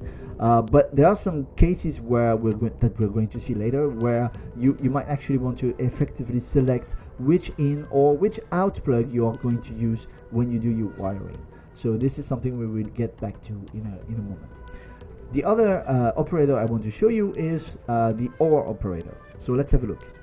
The OR operator is going to work a bit like the AND operator, but instead of requiring that every single one of its input is on, it will work as soon as one of them at least is on. So let's do again this simple example. I'm going to have actually a manual switch. Let's put a button for a change, and another button here. So we're gonna have three different switches and buttons here, and let's do the wiring, connecting this guy here, and this guy here. Again, here I could actually select the particular plug-in I want for any one of those guys, but it doesn't matter because the OR operator is also symmetrical. So here we go. So now what happens if I actually activate the switch? The light goes on. If I press any button, still on, and it works. Turn the switch off, press another button, I leave the F key pressed, it's on, press left, so it works as expected. As soon as any one of those guys is on, then it will propagate. So that's the OR gate. So let's have a look at another particular element you can use in a configuration like this, which is the delay line. So I'm going to pick it over there, delay line. This element is simply delaying any signal it receives and then propagates it later with a time differential of 3 seconds. So let's say I'm going to do the rewiring here so that the output of the out operator goes into the delay line. And what happens now is that if I turn off the out, the light will go off, but with a delay. If I turn on this button, the light will turn on, but with a delay, and then off again. So it's just propagating the signal as you would expect, but with a delay, so that this is very useful. For example, if you want to open a door when somebody is entering a certain area, but you don't want to close it immediately, so you want to give an opportunity for the person to actually cross the door before you close it. This kind of use is for delay line, and I'm sure you guys will find some other uses for that, but that's a fundamental part of the propagation of signals, that you can control time shifts in them. Now let's have a look at another set of very cool elements that you can use. I'm thinking about something called the counter. So the counter comes actually in different versions. The counter to 2, 3, 5, 7 and 10. And let's say, for example, I'm going to use the counter to 3, and I'm going to plug 3 lights just after it, like that. Let me turn them off to start with. And I'm going to plug a button to this counter. So doing the wiring, button in the counter, and counter to light 1, 2 and 3. So what happens when I press the button is that the counter is actually switching the signal out alternatively between the different out plugs it has. So it's effectively counting. So very useful to propagate things that will actually count how many times they've been activated.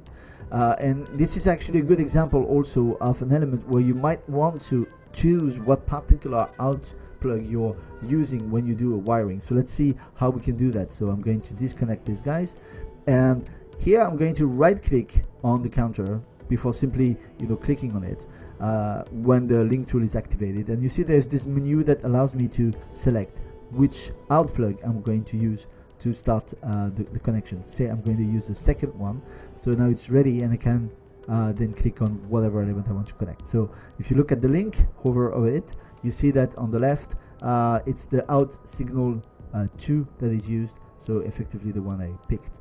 So you can actually be very precise in how you want to wire those things. So I guess now if I count, you will see a different order. Yeah, it's going into a different setup because the order of the out plugs have been swapped because of my selection. So this is a very useful element. As I said, it comes into different variants. You can have variants with 2, 3, 5, 7 and 10 out plugs. So depending on what you want to do, you might choose one or the other. And finally, let me show you another very interesting element that is available in pre-alpha, but we need to still work on it to optimize it, but still I'm going to show you how it works. It's called the pulsar. The pulsar is an element that does pulsing, so it's like as if you have an automatic system that presses the button for you. So if I replace the button by the pulsar here, you will start to see that my counter is counting automatically. So let's redo the wiring. I'm going to take this link out and now connect the pulsar to this guy, and you see that they are counting. The counter is making progress automatically because the pulsar is sending signal for you.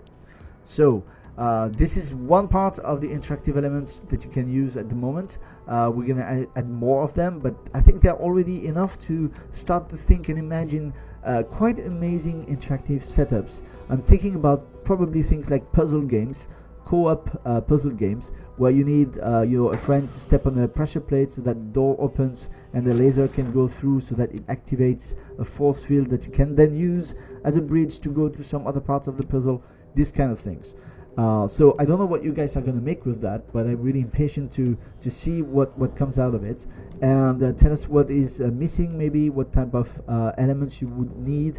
We have our own ideas, but there are still a lot of things that we have not thought about that you... Hi guys, this is Jesse. Welcome to this second tutorial, which is going to be about building an atmospheric ship. So in the following, I will assume that you're familiar with the basics of the tools, the consumables, and how to deploy voxel elements. I will simply focus on everything you need to know in terms of what elements to deploy, how to use them, and the different helper tools that come with the building of a ship. So, as anything in Dual Universe about building, it starts with a core unit. You can see on the right there are different kinds of core units. The orange one are what we call static core units. Don't use that if you want to build anything that moves. So certainly not for a spaceship. This is more for building bases or outposts, things like that. You want to actually choose the blue version, which is a dynamic core unit. It comes in different sizes that will define, you know, how large you can build inside the building zone, how large the kind of things you can build. I would pick for the kind of ship we have in mind a 32 meter. That would be plenty enough. Another trick here before I deploy is that you can use the T key, so pressing T and moving the mouse wheel up and down so that you can actually deploy your core unit with a certain altitude. This is going to be very helpful when you want to put things underneath, so I recommend doing that when you deploy. So around us you can see the building zone, and because I'm in build mode I can fly around very easily with my jetpack. So use a C and space bar to actually control up and down, and the other keys, the usual keys to move around. So okay, we're good. So we have a core unit. I'm gonna deploy some basic voxels around it. So really nothing fancy, just for a tutorial. This is gonna be a very, very basic ship. It's just to give you an idea of actually the elements, not the voxel building part. So I'm sure you guys are going to do some much more interesting design once you get your hands on the game. So this is the basic shape. Let me just maybe add a wing or something like that, just for the sake of it. Here we go, and another one here. We're good. So this is really just a simple shape. The first thing I want to deploy is what we call a gyroscope. So this is, I would recommend to do this first because it is actually telling the system where is the front of your ship, and until you've done that, a lot of things will simply not work. So I usually deploy that first on top of the core unit. You can put it anywhere you want, but be careful not to orient it on the side like that or something. You have to really put it flat in the front direction. Once this is done, typically you will pick a cockpit. This is a fighter cockpit, which is good for atmospheric ships or spaceships. You also have hovercrafts, so different types of cockpits, but anyway, for this kind of ship, this is perfect, and that's what you need. Just a matter of being precise. This is going to be holding your Lua scripting, so you don't need to do any Lua scripting. Everything is automatically generated for you if you don't want to look into this. But just for you to know, if you're into programming, this is the element that holds your Lua scripting. You can actually edit the Lua script here. I'm not going to go into any of this now. This is going to be the topic of another tutorial. So just for you to know, this is the Lua place. Okay, once you have deployed a cockpit, you usually want to add a fuel tank. So I deployed an atmospheric fuel tank. There also are space fuel tanks, so they are not the same. Everything atmospheric is going to be blue, so this is a blue fuel tank. This is it. Now I'm going to add some engines. So these small atmospheric engines.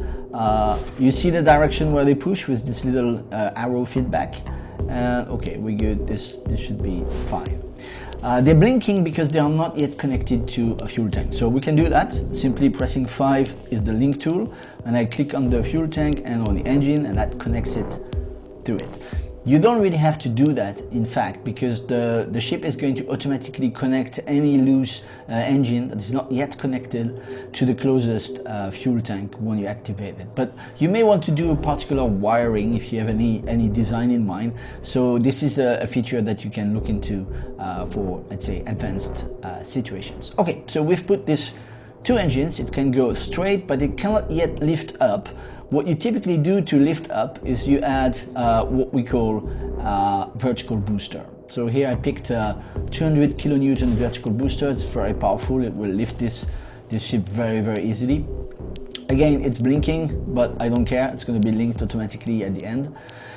So we have lifting capability, moving forward capability. Now we need to add torquing, so the capability to turn. This is done with adjusters, so these little round things here. I put them all around the ship. You have to think that these guys are not pushing in the sense that it will generate thrust, but they are actually torquing, so they generate rotations. And so you need to put them in particular positions so that they are able to leverage and get your ship to actually turn the way you want. By the way, this is a good time to spawn the engineering report that you see on the left. which is going to give you some feedback about whatever happens to the dynamic of your ship when you deploy a certain element. So look at the way the particular pitch, roll, and the yaw of the ship is impacted by the position and the way I put the adjuster. Same thing if I pick, for example, an engine like this, you will see that the front thrust forward capability is impacted depending on the orientation.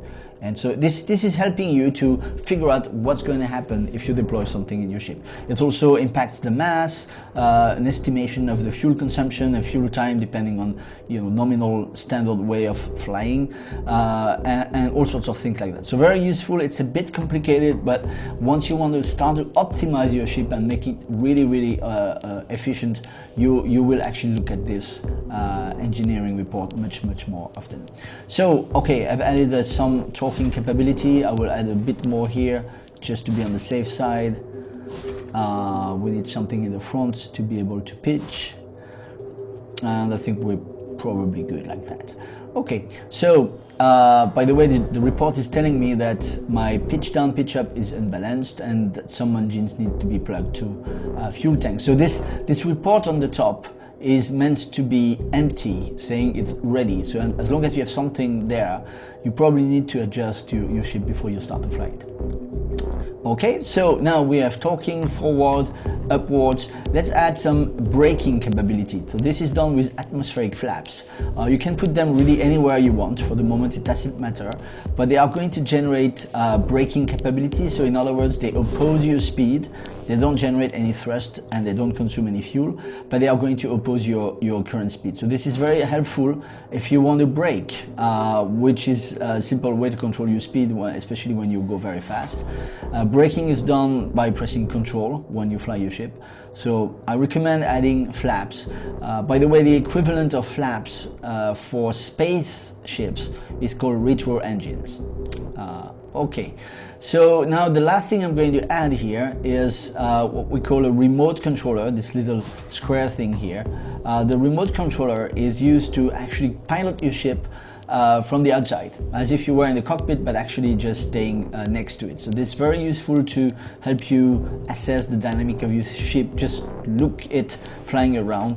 And if you're more into programming, again with Lua, this is the way to go if you want to make a drone or something that is sort of autonomous and like following you or something like that. So let me turn off the engineering report. We are done with this ship. I think it's going to fly. I'm going to stop build mode by pressing B, and the last thing I need to do is to refuel it. So I press the refueler. It's currently 206, and on the right you see there are different types of fuel. I'm going to pick nitron, which is the fuel for atmospheric engines. The other one below is cargo. There will be a lot of different fuels in the future in the game. For the moment you only have those two, so just pick the one that fits for atmospheric ships and we're good to go. So I think the ship is complete. I'm going to actually activate it with the remote controller so I can have a sense of it flying. So it's done. So you see the different adjusters are pushing so it can turn around in one way or another. I'm going to press space to actually activate the vertical boosters and get some thrust. And oops, almost fell down, but okay, I'm fine now. So it flies pretty well, right? So let's just land it. By the way, you also have landing gears, but I didn't bother to add them at this stage. You press, if you want to stop the remote control, or actually any control unit you want, you just simply press control backspace. That is going to end any running session. So that's the way I used to put it down here. We're good, so let's go inside the cockpit and fly this ship. Alright, so here we are inside. You can see right away these widgets on the cockpit. They are very useful. This is the container that shows you how much fuel you've left, how much time you've left. This is the speed control and the throttle. So if I actually move the mouse wheel up, it will actually increase the throttle, so the thrust. You can see here how much kilonewton is pushing. As my speed is growing, the air resistance is increasing as well until they equilibrate. If I want to shut down the thrusters, I just press the middle mouse button and it will actually set the thrust to 0. My speed is slowly decreasing. I can use my brakes with control and slow even faster. So that's how it works, the basics. Air resistance, no thrust at this stage, of course. The other interesting thing is the atmospheric feedback you have here. If I put maximal thrust and start to go in space, sort of, you will see that my atmosphere level is decreasing, and so is my thrust decreasing as well. They are coupled. So when it goes to zero, basically my atmospheric thrust is going to go down to zero, and I will not be able to control this ship. So there are two situations that can happen. If I have enough initial speed, I might actually escape the gravity wheel and start to orbit, or simply go straight in line in space. And most likely, if you don't have enough thrust, what happens is that your ship is going to just fall down and get back into the atmosphere. So that's about it. So you are inside your ship, above in the air, and that's the tutorial about building atmospheric spaceships. This is Jesse. Welcome to this series of Dual Universe pre-alpha gameplay tutorials, where we're gonna go through the basics for you guys to get playing the game. The first thing I want to discuss today is the basics of the UI and the notion of tool and resources. So what is a tool? A tool is the mean by which you're going to be able to perform actions in the game. So anything you want to do is going to be done through a tool. And some tools, actually most of them, will require resources. So for every single tool you might have different types of resources that you can bind to that tool. So these are the two core concepts. And on this screen you can see at the bottom a series of tools that you can equip with shortcuts. You can customize this toolbar, add new tools, etc. So you have here a basic setup that will get you to start in the game. Let me actually select the first tool, number 1, which is what we call the mine tool, which is basically the tool you need to be able to dig voxels out of the ground. So you see on the floor there's a markup that tells me where I'm going to dig, and if I press left mouse, I'm able to actually dig materials out of the ground.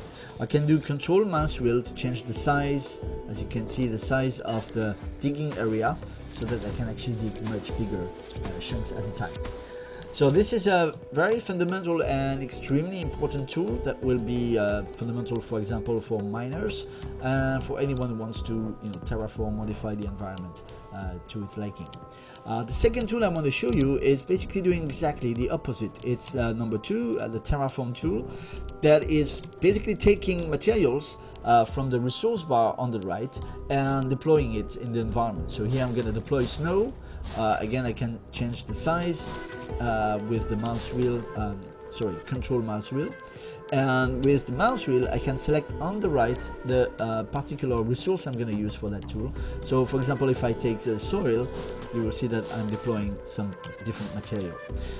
You can customize this resource bar by opening the inventory, pressing I, and here you can see all sorts of different resources that I can actually drag and drop here in the quick access resource bar. So I already have it, but I could put some rock, for example. So that's how it goes. If I want to take something out, I just take it like that and just drag and drop it out of the quick access bar. You notice here that it shows only materials that are actually compatible with the tool I am using. You can actually go through all sorts of different things in your inventory. If you unselect mineable and select, for example, fuel, you will see only fuel here. You can select all, so then you will get everything in your inventory, and you can also search here in the search bar. For example, you want forest soil, so you just type forest and it gets you what you need. So there are all sorts of tools that allow you to go through all your inventory and pick only what is necessary for the task at hand. So let me get back to mineable materials, and here you see the things I can actually drag and drop in the resource bar. Pressing I gets the inventory away, and so again mouse wheel and scroll will allow me to select what I want. In that case, for example, the sand I selected cannot be deployed, so you see the marker is red, simply because I don't have enough sand. So if I try, so you will see a message that says not enough material. So if I take rock, however, I have enough of them, so I can deploy them. Very simple. So this is the two basic tools that gets you started in the game. Let me go now to the next tools. The next tool I want to talk about is the ground element deploy tool, number 3. As you can see on the right, there are different types of elements that you can deploy directly on the ground surface, so like on the planet, versus the elements that you deploy usually on your construct. So these particular elements come in 3 types at the moment. The first one is the light orb, that is just a source of light that you can deploy in the planet. There is also the territory unit. I'm not going to go into details about this, but this is basically how you can acquire a particular tile on the territory. And you have, of course, the static and dynamic cores. So again, static cores are in orange, and they are meant to deploy constructs that are static, like a base, an outpost, or something that doesn't move. And the blue cores, the dynamic cores, are meant for you to build spaceships or anything that actually moves. So be careful about what you choose, because once you have selected a static core, if you start to want to make it move, then it will be impossible. So let's say, for example, I take actually a static core here and I deploy it. So you have a reminder here that you should be careful about using static cores only for static constructs. And you see here all around me is the building zone, and I have now access to my jetpack that allows me to basically fly around in this zone anywhere I want. So using space goes up, C goes down, and the usual W, A, S, D keys to move around. So you notice also another thing is that as I've deployed this particular element, this core unit, I've switched completely the set of tools at the bottom of the screen. So now we are looking at all the building tools versus the generic tools that you were seeing just before. So let's stick to that, and let's have a look at the different tools we have in build mode. The first build tool I want to talk about is the voxel deploy tool, number 2. As the name implies, it allows you to deploy voxels, which I'm doing now by deploying small cubes of material, which I can select on the right again with the list of available resources. I can modify this list by going to my inventory, pressing I, and filtering on the material and getting all the available materials, drag and dropping them in the resource bar on the right. So once I've selected the material I want, I can deploy with this 3D brush, which is just a small cube like that, or I can just drag and drop to create a large surface, which is very convenient if I want to build walls or ground in a construct. I can also select the size of the brush by pressing Ctrl and mouse wheel. As you can see, I can deploy larger cubes if I want. I can also select the type of brush. By pressing Q, I can select here is a sphere, which I can deploy anywhere I want, change the size, and there's also a triangle like that I can rotate because it's not symmetrical. So to do so, I can just press R, maintain it, and then use the mouse wheel to rotate the brush the way I want. There is also some cylindrical brushes that allows you to make columns, very, very useful.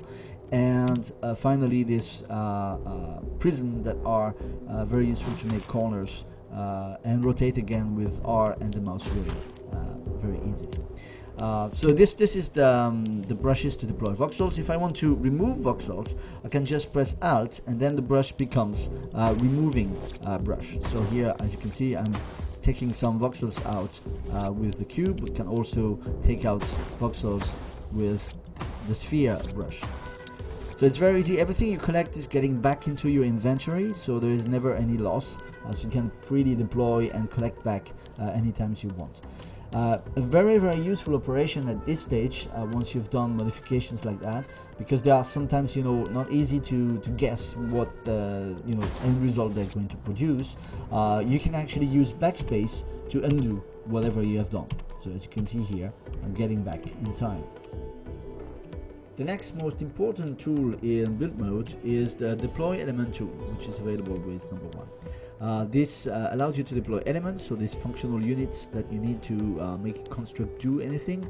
That goes from engines to screens to lights, buttons, etc. You can select those elements on the right in the resource bar as usual. They are resources for that particular tool, and pressing I in the inventory, filtering on elements, list all the available elements you can drag and drop on the right. So let's say, for example, I want to deploy a screen, so I can just deploy it here. I can deploy light here, I can deploy manual switch. All this is done by selecting the element and just pressing the left mouse button. If you want to actually orient your element, you can actually press R, again maintaining R and mouse wheel to rotate the element the way you want. So this is the basic way you orient the element. There's also another notion that is attached to element, which is contact surface. If you press R, just tap it once, you will actually select another contact surface. In that case, you see this engine could be possibly snapped with a different starting point in terms of contact surface, around which I can again rotate by pressing R, maintaining R, and using the mouse wheel. So these are the basic ways by which you are able to position an element. So changing contact surface, as I do right now, and then rotating around the axis. The other thing which is extremely useful once you want to position elements in a more sophisticated way is using the T key. If I press T and maintain it, I can then use the mouse wheel to actually translate the element along the normal of the surface I'm pointing it to. And then I can just move around with my mouse, and possibly I can position it anywhere I want in the plane that is defined by the particular pressure on T that I have done. So this is extremely useful if I want to position engines or anything actually in space, not necessarily sticking to a voxel surface. Just like with most tools actually, or the voxel tools, if I press Alt, then I can recast a particular element and just take it out by pressing the left mouse button. So I can take all these elements away just like that, pressing Alt. So that's about it for the elements. These are of course the fundamental things you need to know if you want to build anything that is doing something beyond just having a shape. So this is a very important tool. Now let's have a look at the most advanced tools that you might want to use as an advanced builder.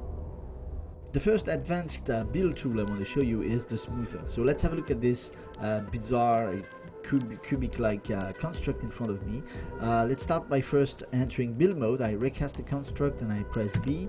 That starts the build mode, so I can start to fly around using my jetpack. And I'm going to select tool number 3, which is the smoother. So as you can see, it indicates an area where I will be able to apply smoothing. So let's do this, pressing the left mouse button.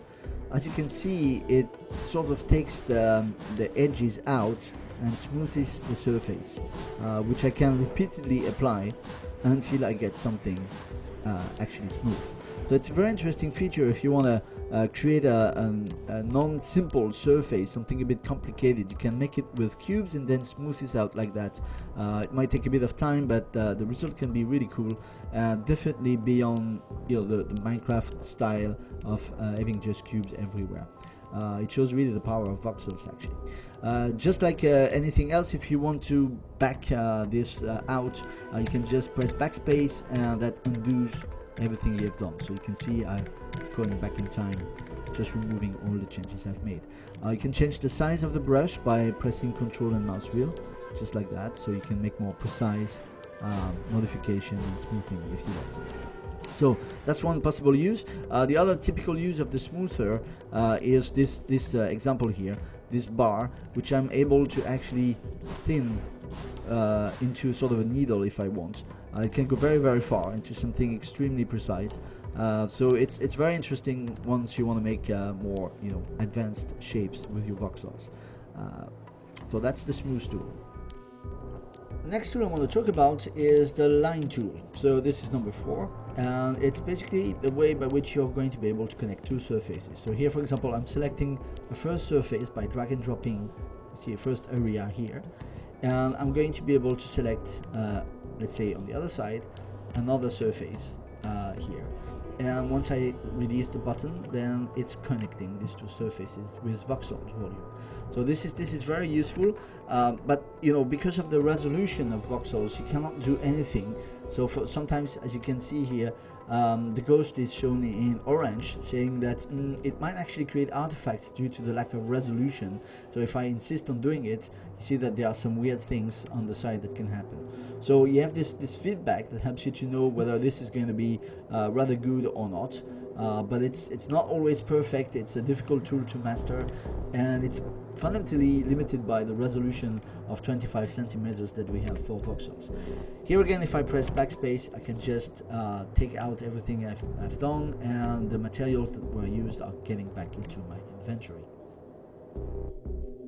Another pretty useful tool when it comes to creating interactive constructs, interactive contraptions, is the linker. It's number 5, and it basically allows you to connect two elements together. There are all different types of links. One of them is maybe the most interesting at this stage, is the link of type signal. So I just select the linker, click on this element, and then I'm able to link to any particular, for example, light, or it could be a door, it could be anything that does something. So once I click, I have established this link, which means that when I'm going to press the button here, it's going to control the light. So that's very easy. Let's make something a bit more complicated. I'm going to use another button. So I select the deploy element tool, and I'm going to pick another switch here, but I'm going to use a relay so that I can take the signal coming from the switch and then dispatch it to two different lights at the same time.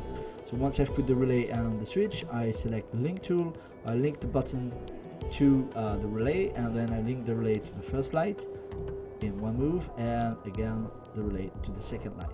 And now I have something that, when I activate the button, controls both lights at the same time. So just an idea of short introduction. There will be a dedicated tutorial for that kind of things, but you can actually connect elements and make all sorts of interactive structures. Another thing you can do, just to give you an idea, is connect, for example, a fuel tank. Let's do this. Put a fuel tank here, and I'm going to put an engine here just next to it. And with the linker, I can connect actually the fuel tank and the engine together. You see that the link is orange versus this link which is blue. It's because it's a different type of link. If I recast this link, you can see that it's connecting the two engines, but it is in fact a fuel type link, whereas this link is a signal type link. So more about that in another tutorial, but just remember that there are different types of links, that elements have different plugs, so that you can plug in or plug out links depending on whatever the element is offering. And at the end of the day, it's all about getting your construct interactive, connecting things together to get it to do what you want. Perhaps one of the most powerful and useful tools for advanced builders is number 6, the Select Voxel tool. This tool allows you to select a volume of voxels that you will be able to copy paste, rotate, make symmetries of it, and all sorts of operation at the level of the volume. To do so, you will repeatedly select little squares like this one here, that will slowly expand the size of the volume you want to actually select. So by picking basically the extreme points of the area you're interested in, you will slowly get everything included. So I think we're good here for this little arch. And once you're done with that, you just do Ctrl+C, and that will actually enables you to copy paste this particular volume anywhere you want, just like that, by pressing left mouse wheel. This will of course take the materials out of your inventory, so you need to have sufficient materials to be able to copy paste it. But that's not all. You can also do a lot of other things on this volume, like for example, pressing R and maintaining it, and then using the mouse wheel you can rotate your particular volume. Pressing R just once is going to symmetrize it, as you can see here. The axis of symmetry can be selected by picking the surface against which you are recasting. For example, here I'm picking this other surface, and you see that the symmetry is going along another axis. The other thing you can do is pressing and maintaining T, so that you can then use, while T is pressed, the mouse wheel to change the altitude, if you want, of your volume, as I can do here. So you can basically paste it anywhere you want inside the building zone. The other thing you might want to do is use Control, which is then preparing your voxel volume so that it will be replaced by whatever material you have selected on the right. So on the right you have the resource bar, where you have all these different materials. So let's say, for example, I'm interested in transforming this all voxel volume into brass. So I just press Control and I deploy. So now I have a brass version of this little arch. So these are all very powerful and advanced features that builders will use so that they can duplicate complex volumes easily. The last thing you might want to do, let me deselect that, is to say, for example, I'm going to select another area here, this particular part here, and I'm just doing Control X, and that takes out this particular voxel volume from your construct. And by the way, you can also then copy paste it somewhere else if you want. But basically, this is very useful to take a voxel volume out of your construct. Let me give you another example of cool use of this voxel select tool. Here I'm looking at this ship, and suppose I want to select half of the voxel structure and just pick again this little cubes here to select the particular volume I'm interested in, and here maybe something at the bottom that should do. So I have selected this volume, and I will just simply Control X it, and then I will basically just do this and expand here, so that as I reveal the particular inside of the construct, and I can actually operate on the different elements, maybe connect things, use my linker, investigate what's going on, and so on and so on. And actually I could symmetrize this particular volume using the tools the tools I showed you before, in particular the R key, so I could actually very easily make a shape and make a symmetry part for the voxel. So this is already very easy to do. And once I'm happy with whatever I had to do inside the construct, I just press backspace twice actually, and it gets the thing back in place. So it's amazing how you can simply open up your construct, operate in it, and just get things back in place using the voxel select tool. Now let's have a look at another cool tool that helps you manipulate voxels. It is the tool number 7, Replace Voxel tool. This basically allows you to select a particular volume. So again, like the voxel select tool, you will pick some extreme points that you want to belong to the volume you select. And once you have selected the particular volume, you will be able to replace all the voxels within this volume by a voxel of your choice, voxel type of your choice. For example, here I'm going to choose fiberglass, and by double clicking to add the last point, I will trigger actually the operation of replacement that is putting, as you can see, fiberglass, which is white, instead of the original voxel, which is getting back into my inventory, by the way. So it's a swap.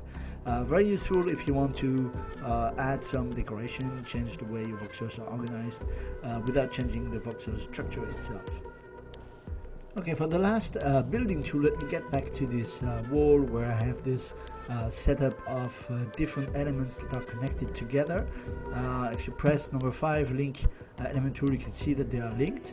And the problem I have is that if I want to actually move this particular relay and put it here, for example, if I just remove it using the first tool, the deploy element tool, and press Alt, I can actually remove it and then put it again on the side, but then when I get back to linker, all my links are gone because this is a new element. So I'm going to remake them, but the thing I would really like to do is to be able to move this element. So this can be done by using the move element tool, which is number 8. That allows you to select a particular element by clicking on it and then move it to some other place, like here. Now if I press 5 again, you can see that my links are still there. So very useful to preserve any configuration. This is an example with the link, but that could also include your Lua script if you are talking about a programming unit or control unit, or anything that is actually customizing the setup of your element would be preserved if you use the move tool. So to conclude, let me get out of build mode, pressing B, and we are back to the set of tools that we saw at the beginning. There's one tool I did not actually introduce, number 6, which is the refuel tool that helps you to refuel fuel containers, like the containers in front of me.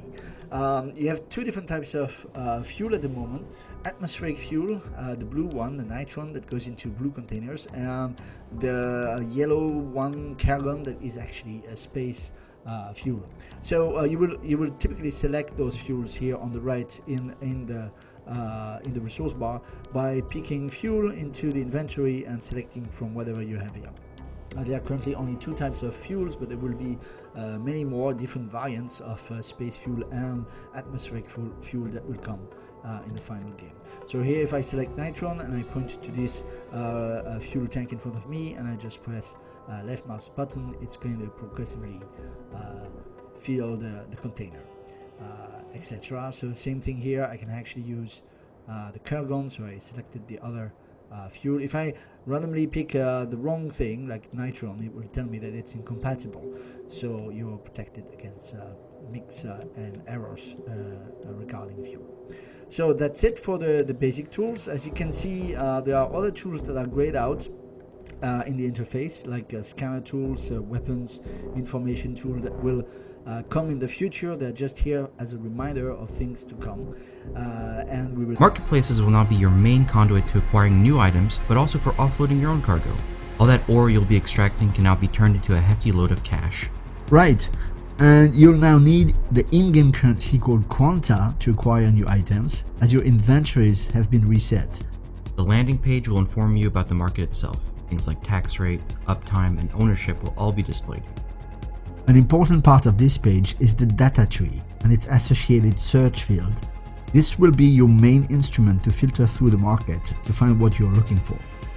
Familiarizing yourself with this will drastically augment your speed and capabilities on the market. So that's the Buy Sell tab. However, you'll notice on the left-hand side of the market window that there are 2 additional tabs. We're now going to take a look at the market container one, which is where you'll do the majority of your selling. In the Market Container tab, you will be able to see your inventory, and from there you can simply right-click an item and select Instant Sell. If there is a buyer for this particular item, your instant sell will be matched to the highest bidder, and you can confirm the sale. Just make sure that you agree with the price. However, keep in mind that there may not be any buyers for your items, and the instant sell could fail. If you're really looking to sell, you may want to put up a sell order. From the same right-click menu, you can select the Create Sell Order button. A sell order is an intention to sell. You're broadcasting to the world that you wish to sell this item at a set price for a set duration. If your prices are fair or your items interesting, expect someone to come along and buy them from you. Remember that your items will go into escrow and you will not be able to access them once you have put up a sell order. An instant buy will scan the market and match you with the cheapest sell order. Once again, however, there may be some items that do not have any sell orders or where the prices are far too expensive, and you may want to put up a buy order. Similarly to the sell order, a buy order broadcasts that you want to buy a specific item at a set price, and if your asking price is competitive, someone may fulfill your order. Both the instant buy and the creation of the buy order can be found when browsing a specific item in the Buy Sell tab. Remember that when putting up a buy order, the quanta that will be used for the transaction will be put into escrow and cannot be used anymore. Don't fret though, you may cancel buy and sell orders at any time. Canceling orders will return to you whatever was put into escrow. For a sell order, you will get your items back, and for a buy order, you will get your quanta back. Note that there may be non-refundable fees from the market owner, but this will come later. Finally, the last tab is the My Orders tab. The My Orders tab simply allows you to keep track of all your buy and sell orders as to not get lost in your own transaction. It's also the easiest place to cancel orders from, should you wish to do that. Get started. The first tool we're going to look at is the hand scanner. The hand scanner is essentially a proximity device that detects the closest vein of any ore type within range. It's important to note that it detects a single vein of one ore, but you can see different ores at the same time. That's correct. The key is that as you run around, the scanner will periodically auto-ping and you'll be able to tell if you're getting closer or further from the nearest detected ore. You can start off by running on the surface, but eventually you will have to dig, as all ores are buried in the ground. We consider the scanner to be a mid-range scanning device. You won't be able to see very far underground, but you can rapidly and easily detect ores close to the surface. For now, the max range is 400 meters, which is usually good enough to detect level 1 and sometimes level 2 ores, of which there are currently 5 different levels in the game. So once you've used the scanner and you've gotten as close as possible to your ore cluster, you can start to use the second tool we're going to be showing you today, the detector. Usually, you want to be using the detector inside a 50 meters radius, as it won't be of much use past that range. It's an aim-based tool that detects ore when you look in the right direction. Once you're in range, you can scan the environment around you by looking around. You'll know you have something when you get a hit on the density spectrum. And the density spectrum will tell you how heavy the ore you're looking at is. The color coding is actually the same for the scanner and the detector, meaning the scanner also tells you the density of the ore you're tracking. So now that we've scanned down and detected our ore, let's talk about mining. With a new update, we now have a dedicated mining tool.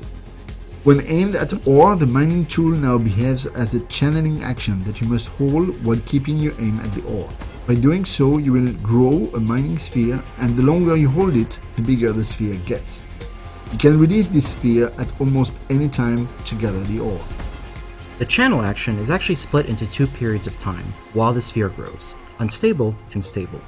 Unstable time can be considered as the time during which the tool warms up and is calibrating itself. During that time, you will not be able to mine. However, quickly the tool will stabilize itself, and you are then free to mine however you like. One more thing. Different ores can be more or less difficult to mine. Lower level materials will be much easier to mine, as your tool can work faster. Others, however, will be much harder, and your mining sphere may grow very slowly. So we scanned it down, we detected it, now we have a bunch of ore mined in our inventory. Let's talk about getting it back topside. We've introduced what we're calling the primary container. At any time, you can walk up to a container you own and declare it as a primary container. The primary container will now show up in your inventory as a new tab in the top left, and you can now directly transfer items and ore from your inventory to your primary container. All you have to do is right-click on the item in your inventory and select the Move to Primary Container option, and there it goes. Furthermore, the weight of what is in this containers is going to be taken into account for transportation. Speaking of transportation, we've overhauled the way hover engines work, and transport-like hovercraft now have improved maneuverability, handling, and a superior ability to carry heavy loads.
As promised in the May Dev Diary, we're going to show you today a full and uncut sequence of a flight from Alioth Moon back to Alioth itself.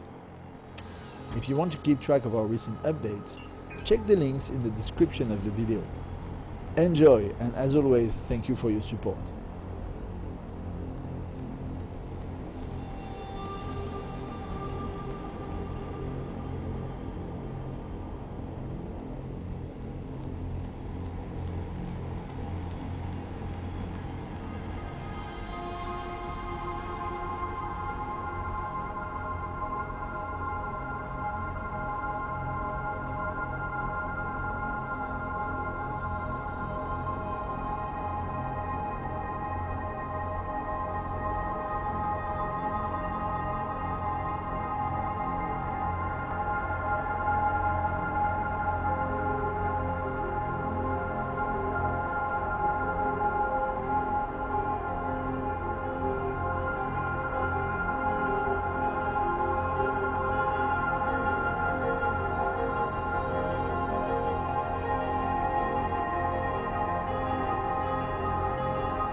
is not new.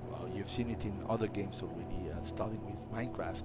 But we wanted to go beyond the cube-like aspect. We wanted to let people be able to carve out, literally, the world the way they want, to sculpt the world, and to make it more realistic. We wanted also that players are able to build very large structures that you can see from a long distance. And finally, all this had to happen within this continuous single shard universe where everybody plays in the same world at the same time. So there were a lot of network technical challenges to make sure that the modifications you make are visible by everybody else. Now, if you're interested, let's take a behind the scene look at how all this is actually working. It all starts for the player with some basic shapes that you are able to deploy in the world, like a cube of course, but also spheres or cylinders or even prism.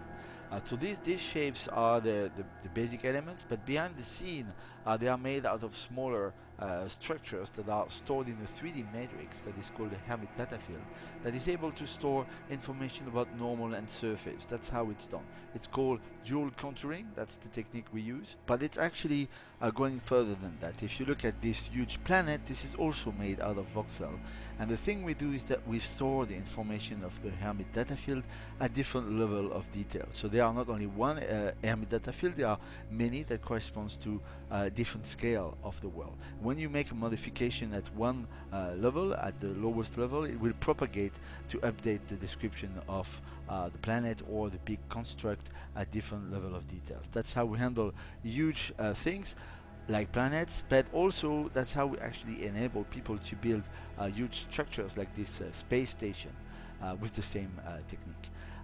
We have already demonstrated several tools that enables you to go beyond the simple shape that we introduced, like the way you can actually select two surfaces and connect them.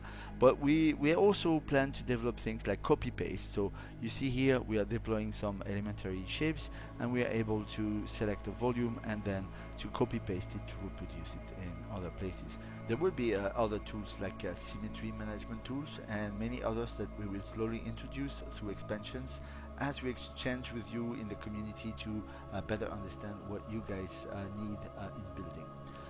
That's it. I hope you liked it. Thank you for watching, and perhaps 100 times in PAX and Gamescom, which is a demo of the game in God mode. This is not the normal way you will experience the game. As you can see, I'm flying, but it's a very good way to show how big the world is and to show you things that I would not be able to show otherwise.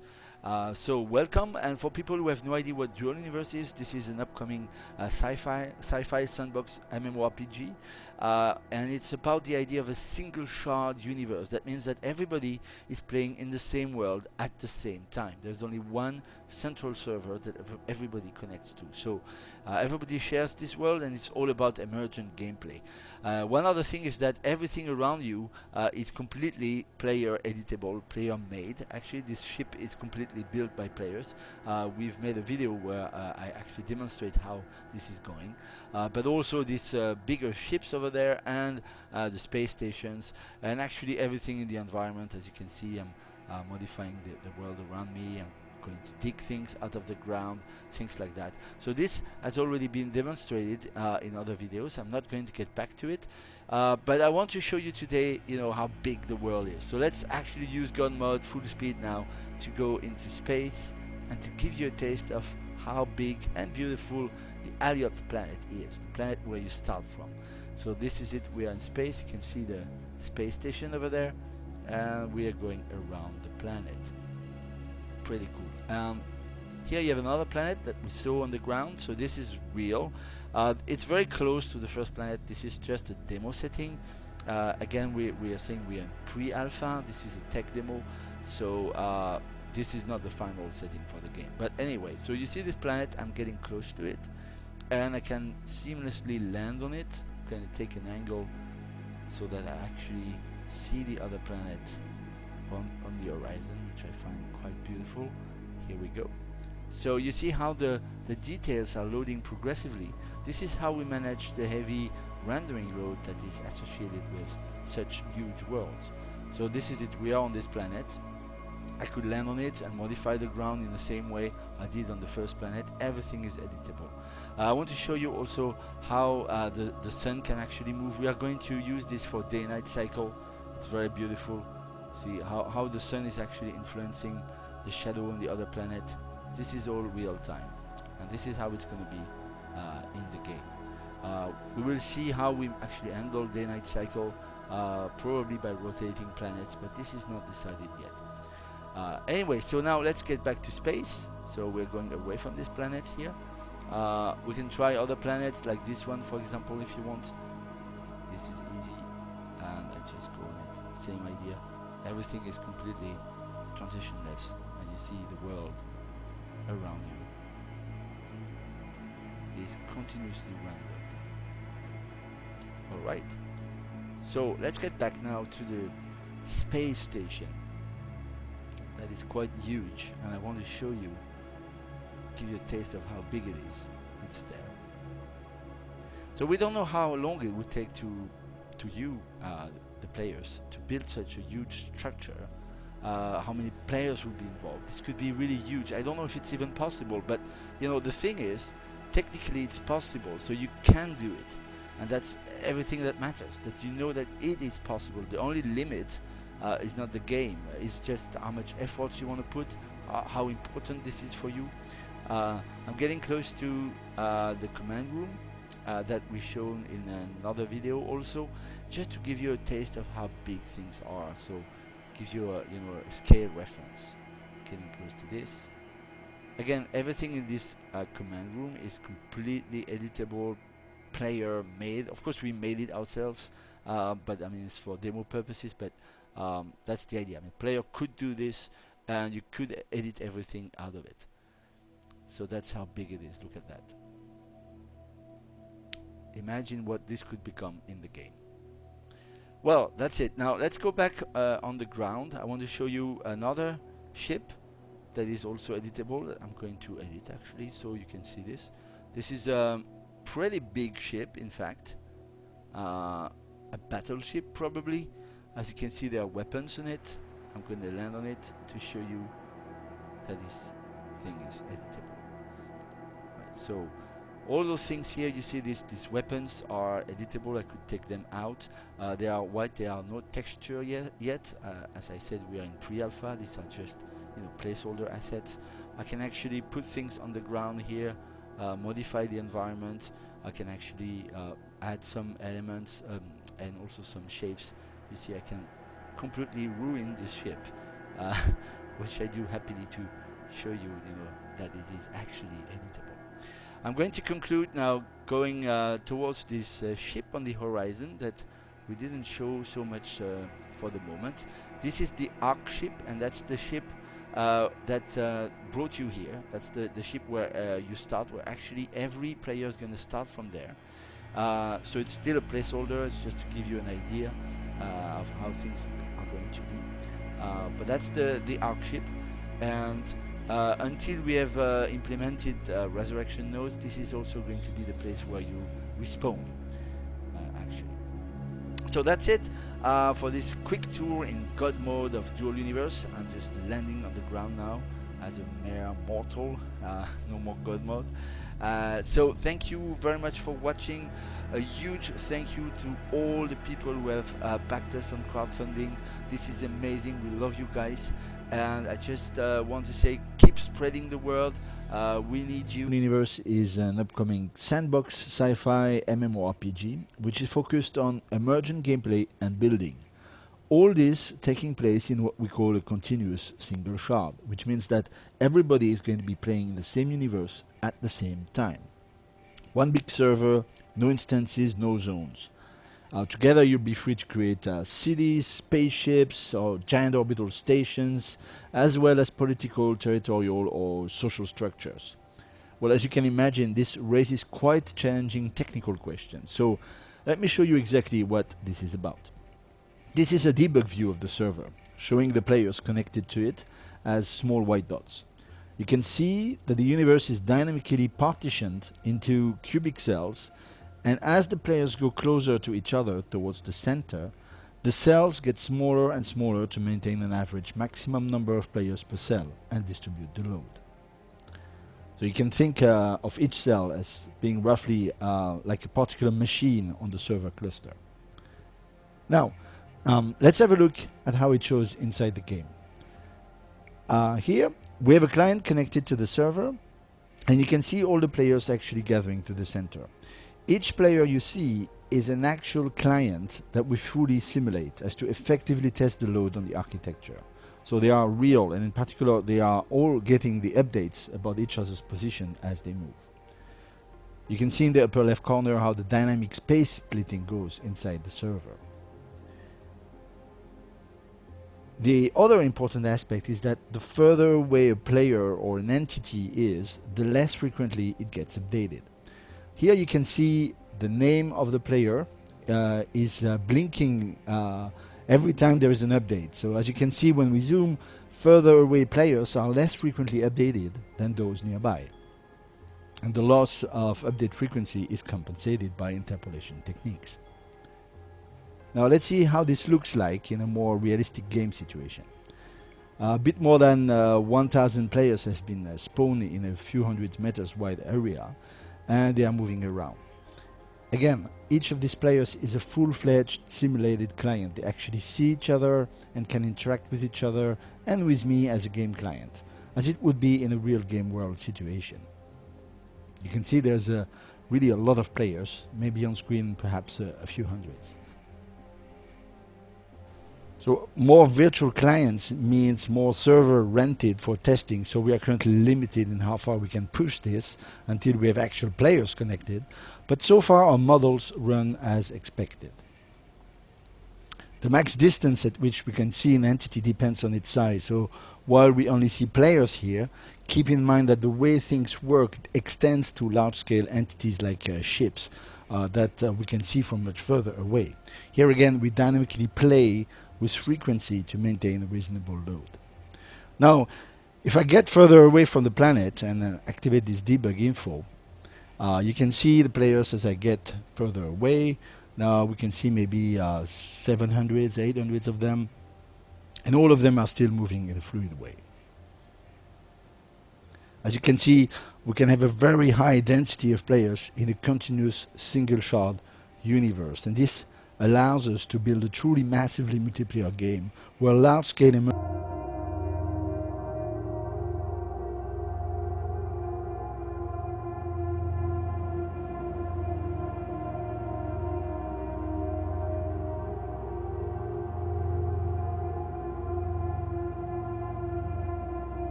And I want to stress right away that this is not the final game. This is still pre-alpha, and I would even say pre-alpha tech demo.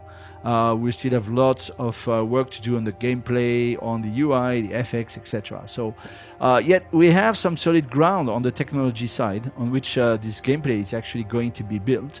And I would like to show you some of the key features that we advertised in the E3 teaser, and many of you had questions whether this was real, whether this was true actually. So well, it is true, and I want to show you exactly how it is at the moment in this pre-alpha live demo. So let's go. I'm working now in this forest, as you can see all around us. This is all procedurally generated. That means that there's an algorithm that is actually planting all those trees and things that you see on the ground. So this is part of the way we create planets. There will be more about that in future videos.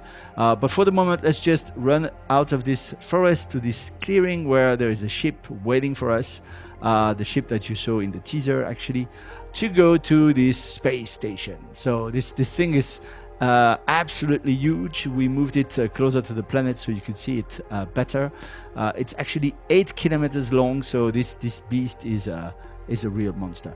Before I go to the ship, let me just take a few minutes to show you something we didn't have time to show in the teaser actually, which is the capability to edit the planet itself. So here, as you can see, I'm using this tool to dig some matter out of the ground. So basically this is about mining. You can see down there that there's a sort of a copper source that I just found here. Symmetrically, I can also put matter on the ground or anywhere I want, as you can see here. I could use other shapes, not only spheres, but also cubes in a more Minecraft-like style. And I could actually use some dedicated tools that we are going to demonstrate in details in another video. I just give you a taste of it, so you have an idea of what kind of things will be possible. So here, for example, I select a surface, here another surface, and boom, it's going to connect them like that. So this is just a taste of how things are done. There will be a dedicated video, especially on how you can actually use these tools to build ships and structures that can be as large as this space station, which is made with the same voxel technology. So more about that later. So let's go to the ship. So the ship, by the way, as I said, is just also a mix of voxels. You see all this gray area. Let me just, for example, edit it by adding whatever, that for example. So this can actually be modified freely, adding some whatever content on it on the voxel side. But you also have those things that we call elements that I'm highlighting right now, that are basically functional parts that you can add to the voxel structure to give your construct some functionalities, like an engine, a radar, a weapon, or a cockpit. And then you will be able to script all those things together to define the behavior of your construct. So again, there will be more about that in dedicated videos. For now, let's just step inside the ship and get to this space station. Here we go, inside the ship, taking altitude, a bit of speed, and here we go on the way up there. So as you can see, there's continuous transition from planet to space, as you saw in the trailer. One word about the UI, that you see just in front of me. This is just a placeholder. What we have in mind, ultimately at the end, is that you can customize this UI the way you like. By having widgets that corresponds to different elements that you have in your ship, so the active part, and so that you can actually define what you're going to see and script all those things using Lua and all those things we mentioned in our dev blogs. So please have a look at that. Again, there will be more videos about this as soon as the feature is ready. So I'm taking a bit of speed now, getting up there to this tower you see on my left. I will actually try to land on top of it. I'm not a super good pilot, so I clearly need practicing. It's not so easy.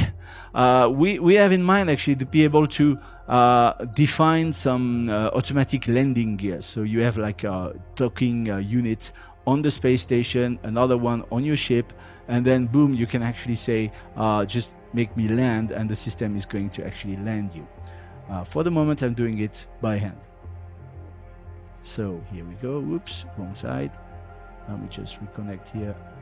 And let's go here on top of the space station. So this is basically where we go. We're going to land just next to those ships over there. And I'm going to get inside the space station. That's the idea. So here we go. Landing. Oops. Yeah, I think I just collided with the ship behind me. It's okay. Good, fine. So I'm on the space station, and you see this thing is huge. I'm just in a small part of it.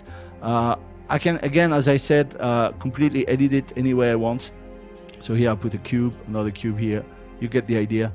I can dig a hole in it. So this is not a static mesh. This is, again, like the planet, completely editable. I can also, put some cockpit if I wanted to. It doesn't make any sense or anything. These are elements that I can place anywhere I want on the space station to add functionality to it. Okay, so let's go now inside it. We go inside this corridor. So this is made out of voxels. The hole for the corridor is made out of voxels. But what you see around you are just elements. We call them decorative elements because those are not doing anything particular.